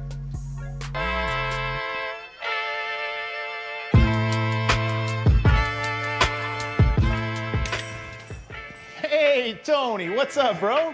Same circus, different clowns. For sure. You want the usual, the big zip? You know me too well. I threw a little something extra in there for your ma. Oh, Hope man. she's doing all right. Ay, guy, sei un santo. You're a saint. All right, buddy, we'll see you next time, okay? Grazie. Big injuries, big news. Twice a week, Dr. Jeff Pierce from Michigan Sports and Spine joins Woodward Sports Network for the Injury Insider Report. Big D Energy Tuesdays at noon, and Ermanni and Edwards with Maz Thursdays at 3:30. Get expert analysis and in-depth breakdowns on the latest sports injuries from the man trusted by top athletes in the community, like D-Mac. Whether it's the Lions, Pistons, Tigers, or Red Wings, Dr. Pierce talks us through it all. Don't miss the Injury Insider Report with Dr. Jeff Pierce, your go-to source for understanding the impact of injuries on the games and players we love. Only on Woodward Sports Network. Scan the QR code on the screen or go to MichiganSportsandSpine.com to see if Dr. Jeff Pierce can help you. Walk into any Lady Jane's Haircuts for Men today. Open 7 days a week. Sit back, relax, and enjoy precision haircut, scalp massage, hot leather neck shave, and hot towel treatment from one of our talented stylists. Step up your game this season and take advantage of our $20 haircut special. Scan the QR code and get your coupon today. Lady Jane's Haircuts for Men, the ultimate haircut experience. Open 7 days a week. Walk-ins always welcome. Lady Jane's Haircuts for Men, it's wicked awesome. A ton of fun, a ton of sports, and a ton of man meat. Welcome to the Woodward Heavyweights, live daily 5 to 7 p.m. on Woodward Sports. Sports on all social platforms. Follow us on Facebook, X, Instagram, along with YouTube, Twitch, and TikTok for the latest sports news, live updates, and behind-the-scenes action. Don't miss out. Hit that follow button now and be a part of Detroit's #1 digital sports network at Woodward Sports everywhere. And guys, let's be honest. We like simple stuff like gimmies on the golf course. We like uncomplicated. Like, guys, Cade Cunningham is better than Tyrese Haliburton. Like Lady Jane's haircuts for men. Walk in, sign in, and before you know it, you're handsome and clean. Lady Jane's, open 10 to 8, 7 days a week. Walk in anytime. It's wicked awesome. Hey, and we are back. It is Wake Up Woodward Chat family. Thank you guys for kicking off today with the Woo Crew. If you haven't gotten the opportunity to, go on ahead and smash that like button to support. Hey, you know what? Can we satisfy the like button? Yeah, we can satisfy the like Let's button. satisfy the like button. Top cheese, what you got for us? Let's just go way back. Way back. He said, let's go way back. You about to hit us with that quiet storm. Man, Hey, hit that R&B. hey, That R&B. hit the like button. Jodeci, a little bit of Silk. a little bit of Hey, H-Town. run up them likes, y'all. It's And Friday show. Just get it moisturized and let it slide down and press that like button. Yo. Shout out Willie B, dog. Little chopped cheese legend Right himself, man. Hey, you know what? We're gonna jump into mailbag a little bit early. Hey, we got an early mailbag because JB's the cameras aren't working for the booth boys. That's why We're too good looking. yeah, that you know what, Chase, I will give you that because I do feel bad. We were gonna get you guys more involved and obviously get to what's trending, but JB is not on camera. JB gets the like button too satisfied when he's on camera. Absolutely. That's why the cameras is probably off, man. What he doing at the like button in that TD booth, y'all don't want to see on camera. It's anyway, behind man. that $24.99 PayPal. $24.99. Oh my God. Shout out, Yeah, he's dog. wearing the hat today, y'all. You know what I'm talking about. You No, just I'm can't see not. it. I'm not wearing that. What does your hat say? Oh, assholes live forever. Oh yeah, that's a JB staple. I still remember when he walked in here with the black hat. I don't know what y'all Made it talking through the about. whole show. And I didn't even recognize it until later. I was like, where'd you get that? I don't know what You y'all where I talking got about. it. Shout out to JB Smooth, man. Shout out to one of the GOATs in this industry just in general. But I see a mailbag here. Feldman Mailbag. Savannah Bananas have 3.1 million on the waiting list and only play 80 games and sell out football stadiums and racetracks. Should the MLB shorten the season to increase demand? No. I'm a purist. I hate the pitch clock even. Call me old man. I don't care. Still adjusting to that.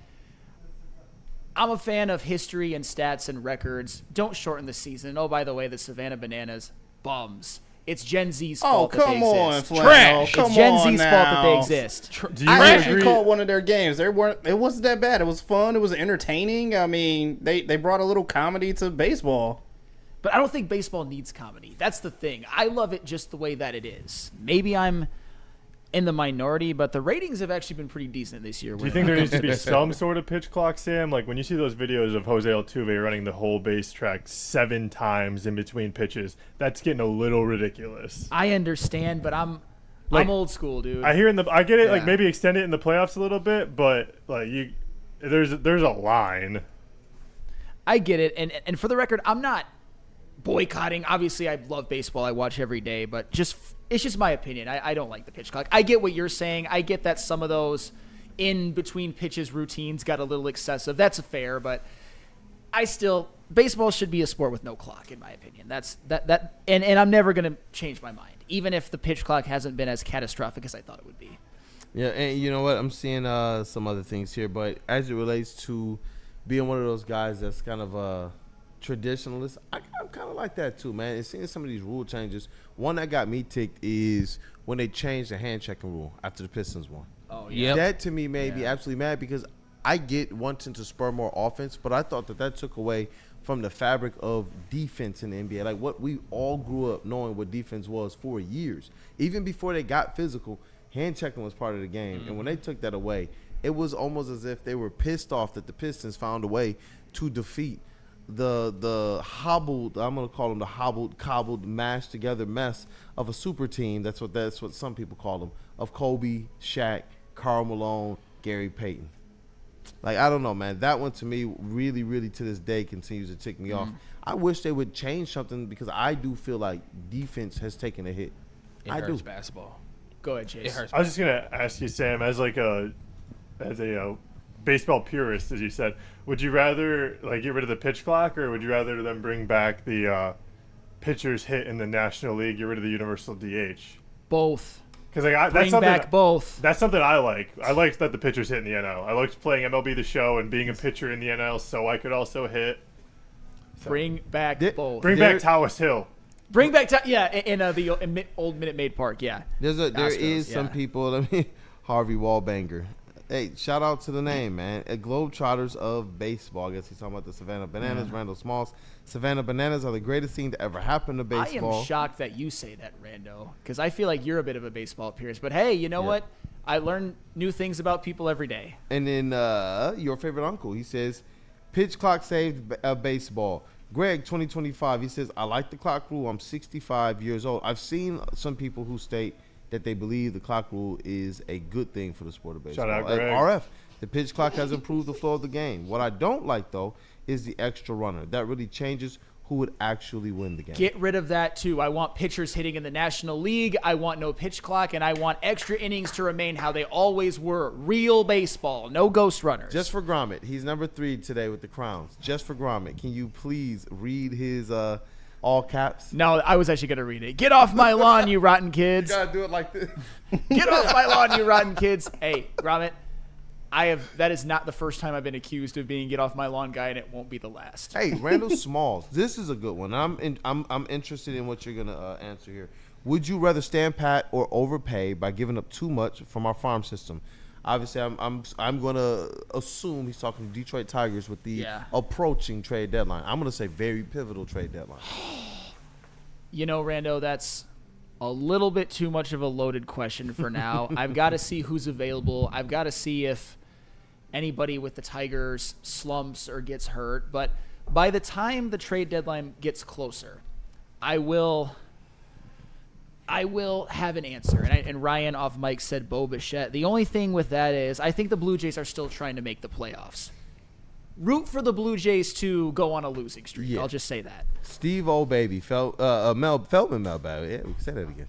Will the Woodward morning crew ever go on a new roller coaster ride at Cedar Point? We probably just need to take a ride to Cedar Point. I don't know if I trust that new roller coaster. I'm going to be honest with you. I don't know if I trust the new roller coaster, but we probably need to get boots on the ground. Fun fact. And I see Travis in the building. Shout out to Travis, our manager here. But we need to get boots on the ground in his kind of okay state of Ohio. I've never been on a roller coaster. I've never been to Cedar Point. You never did? What?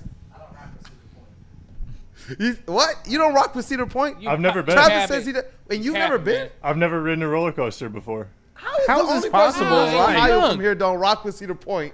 Travis said he said he's y'all scared? What kind of you young motherfuckers? Come over here with Willie V, dog. What's your young motherfucker? Hold on. Because look, this is a football player, dog. Hold on. You're not doing Cedar Point with us, man? Will you at least go? No, I'll go and I'll cheer you guys on, but I'm not hopping on no ride. Shout out to Travis, man. I'm telling y'all, social media manager supreme, dog. Shout out to him. What? Oh. Hey, intern Ryan calling you out. Travis, you gonna take that? I guess I'm scared. I'm scared as fuck of that roller coaster. You gonna take that, Travis? I haven't rode a roller coaster since I was probably 10 years old. And you know what, though? I'll be real through with you. That new roller coaster, I'm not getting on it. I'm not getting on it, dog. Nope. Ask y'all, like, are you guys testing that at all? No, I've seen Final Destination too many times. Willie, you will. We got to get boots on the ground. I'm not that right and above upstairs right there, so I'm not. I already know, so might as well. 40 years old, I'll probably shoot. It's what it is, hey man. You will sacrifice yourself for the content. You only live once. So you will sacrifice yourself for the content. Yeah. We gotta make this happen. Come on, say you've never been. You will go though. Absolutely, I would go. Absolutely, I'd get on one. I've never. I got you, bro. I've never had the opportunity. Flannel. Yeah, we gotta make this happen. I mean, I don't want to force Travis to get on a ride or anything. No. I won't force him. Willie B and Cavassier, they have said that they will get on this new ride. Oh well, I mean, if they want to do it, it's all if they're willing.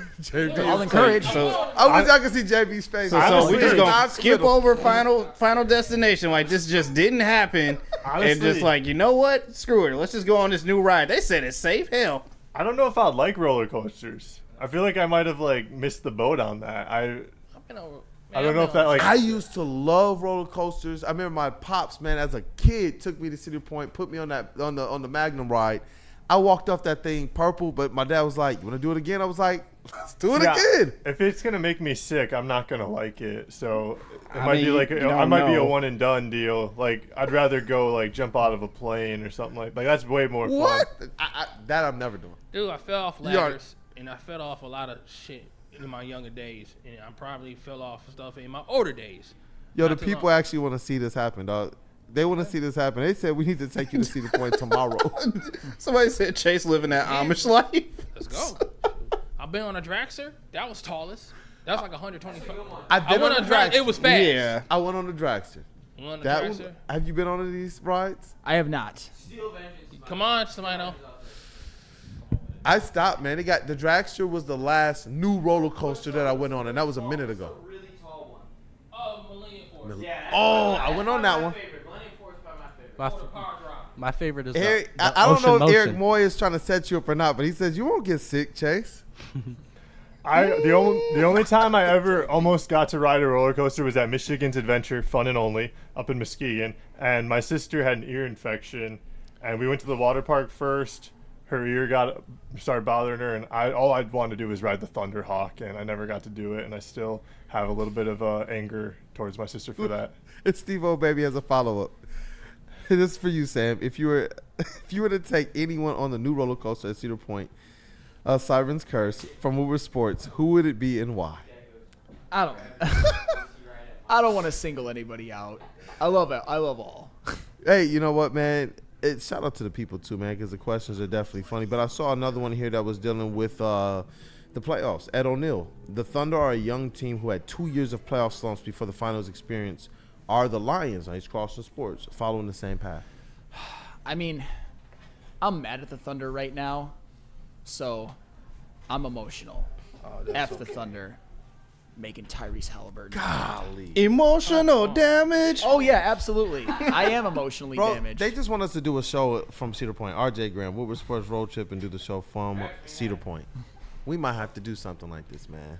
I didn't know that roller coasters meant this much to our chat family, bro. They said, Grim, do it for the culture. They really want this to happen, bro. Hey, I mean, hey, Most likely a car crash. I'm sure that's something that can be worked out. Goodness gracious. What shit? That's the shit right there. Oh yeah, Halloween weekends is fun. Halloween weekend is like epic. Man, let me see. I saw another good one that was in here, too. Let me see. It just passed. Man, where did it go? But I do have a question for you. If you look at the Tigers in their upcoming schedule here, what's your trend for them in terms of the series? You still expecting this team to punch out the series? Because we've seen them now. If you look at, let's say, the past 2 or 3 weeks, there have been some series that's left a little bit more to be desired for me as it relates to best team in baseball. Can they continue to push that expectation higher and higher?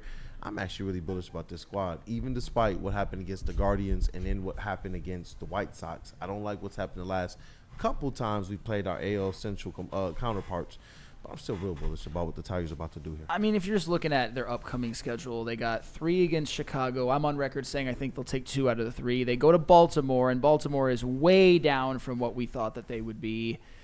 Home stand against Cincinnati and Pittsburgh, that to me screams 4-2, maybe 5-1. A home stand later on against the A's and the Twins. Again, that's like 4-2, 5-1 written all over it. A road series at Tampa, 2-1. That's kind of how I see it. I suspect that out of these upcoming series, they probably win the majority of them 2-1. And that's perfectly fine. Just keep winning series. I want to see the bats make their return, though. I This mean, was yeah, something sure. for like the first part of the season for a large, healthy portion, over 40, 50 games. We were able to say that the Detroit Tigers healthy. We're going to get you 10 hits and 5.5 runs per game. I do want to see a return of that because it's not just what it means for Scooble, who we know, hey, he can win these games, get him a run and he can bring you home. But what does it mean for A.J. Hinch, who every now and then, against the White Sox, when they had to rely on that bullpen in the first game, they wound up dropping one. And how many more times as the season goes on, you know what I'm saying, is that going to be something that's a concern for this team? So I think it's just got to – if we continue to see it, then, yeah, it's a concern. I mean, I don't think at the end of the year that Sawyer Gibson Long is going to end up in the Tigers postseason rotation. Nothing against Sir Gibson Long. He's a good prospect, but, he's coming back from missed all of 2024, had Tommy John, had another injury. I mean, that was also part of it. Their starting pitching isn't healthy relatively when it comes to Job and Olsen. And their bats, there's ebbs and flows. Like I said, Spencer Torkelson, I think he's the one that's due for a big bounce back. That's the thing. These slumps don't last forever. If you're an MLB player, especially if you're an MLB player who's been very good this year, these slumps do not last forever. Look for him to break out of it in a big way this weekend. Hey, you know what? I see an interesting one here from Jordan from MI. This will be the last one. If we had Stafford, would you be more confident in the Lions right now? I mean, to close the show. I'd have to think about Friday show. I'd have to think about that. I'm not going to definitively say yes or no. For the Kool-Aid in me, I'm going to say no. Let's rock with Jared Goff. There, I don't mind that. Sure, yeah. Sheesh, is that a show?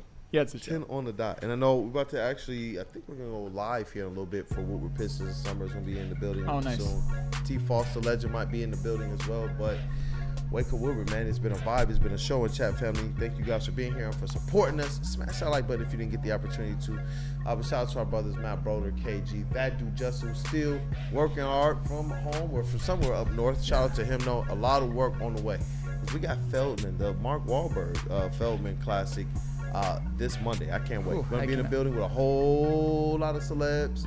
Well, not really in the building, in the clubhouse and on the green with a whole lot of celebs. We got our whole team in there, and we're about to do some damage. We're going to bring the best content that we can. That is the most fun day and the most exhausting day at the same time. Yes, indeed. It's all day. It's all day. It's all day. And I know for us, we're going to probably be there about 6:30 to get things kicked off. That's probably like 5. But I look forward to it. So we're going to try and bring you everything we can. We know Jalen Rose will be in the building, Sada Baby, among others. And you're going to have some of your legends, man. So time to hit man Hearns. We're going to make sure we get JB and some content, man. Hey, so let's rock, baby. This has been a good show. Shout out, I know we got intern Noah in the building. We got intern Ryan in the building. But in the sound booth, Cavassier Chase, thank you for holding it down, brother. Yeah, what's going on, everybody? Hope you guys are looking forward to having a good weekend. Definitely excited. Fast and Loose going out of town tomorrow for MIS. Going to be down there covering the race. Got the Truck Series, the Craftsman Truck Series back at MIS for the first time in a few years Saturday. And then Sunday, hanging with the big dogs for the Cup Series race. Looking forward to it. Going to be a good time, and look forward to sharing all of that with you guys on Monday. And then, hopefully to tease you a little bit to come check out Fast and Loose when we release that next Tuesday. RJ Graham, LFG at 2-seater point. They still want this thing to happen. But shout out to Cavassier Chase. Shout out to the things that he's doing. Make sure you guys are supporting all of the extra content. I like it's robust content too, man. Y'all are doing your thing. And I look forward to what you get cooking up this weekend too.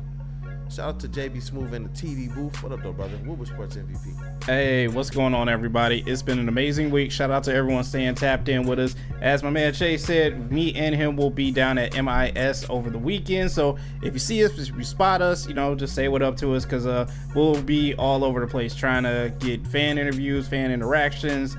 Check out the race and also get some driver interviews that we'll all have for you on Fast and Loose the following week. So just stay tapped in. Hey, Chop Cheese, Willie B. What up, though, brother? What's happening? And Travis. Man, another day of epic Friday. Another good, dope content for the Woo crew. Hey, man, it's nothing like being here and enjoying doing what you love doing sports. And to young fellas, if you let a 40-year-old man like myself be on a roller coaster, and y'all be supposed to be fearless. The young staff should come along with me with the standpoint going to the rides. Chase, I will show you the rides are easy and not intimidating. Only thing is you want to go higher. It's kind of the same. Don't worry. I'm not scared of heights. No wrong. Well, you should be going to roller coasters. There's nothing wrong with that.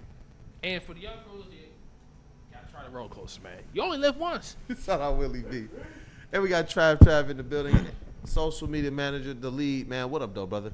Shout out to the Wake Up Woodward crew. They crushed this morning, but I just want to give some flowers to my boy Tyrese Haliburton. No! He went there. Superstar. Better than Cade? What the I hell? was going to come in and say that he might be better. No! but the numbers don't justify it. So What the I hell, can't say LeBron it. James? But hey, I'll say this: he got the dog in him more than K's got the dog in him. Oh boy. Oh boy. He got All right. more dog than Cade. He might not. He All might right, not. Travis just over here trying to start something. He might not be better. But Travis just over here trying to start. He got more dog for That's- sure. that- For sure. It's undeniable. Absolutely not. It's undeniable. You know what? You got. Travis is over here trying to start stuff. I know. That. Shout out. Come on, dog. Hey, it's Travis D313 in the house. Oh my gosh. Shout out to Trav, man. You always know you're welcome anytime, and it's good to see you around the building a whole lot more. We got Hunter Forster said, get him out the studio.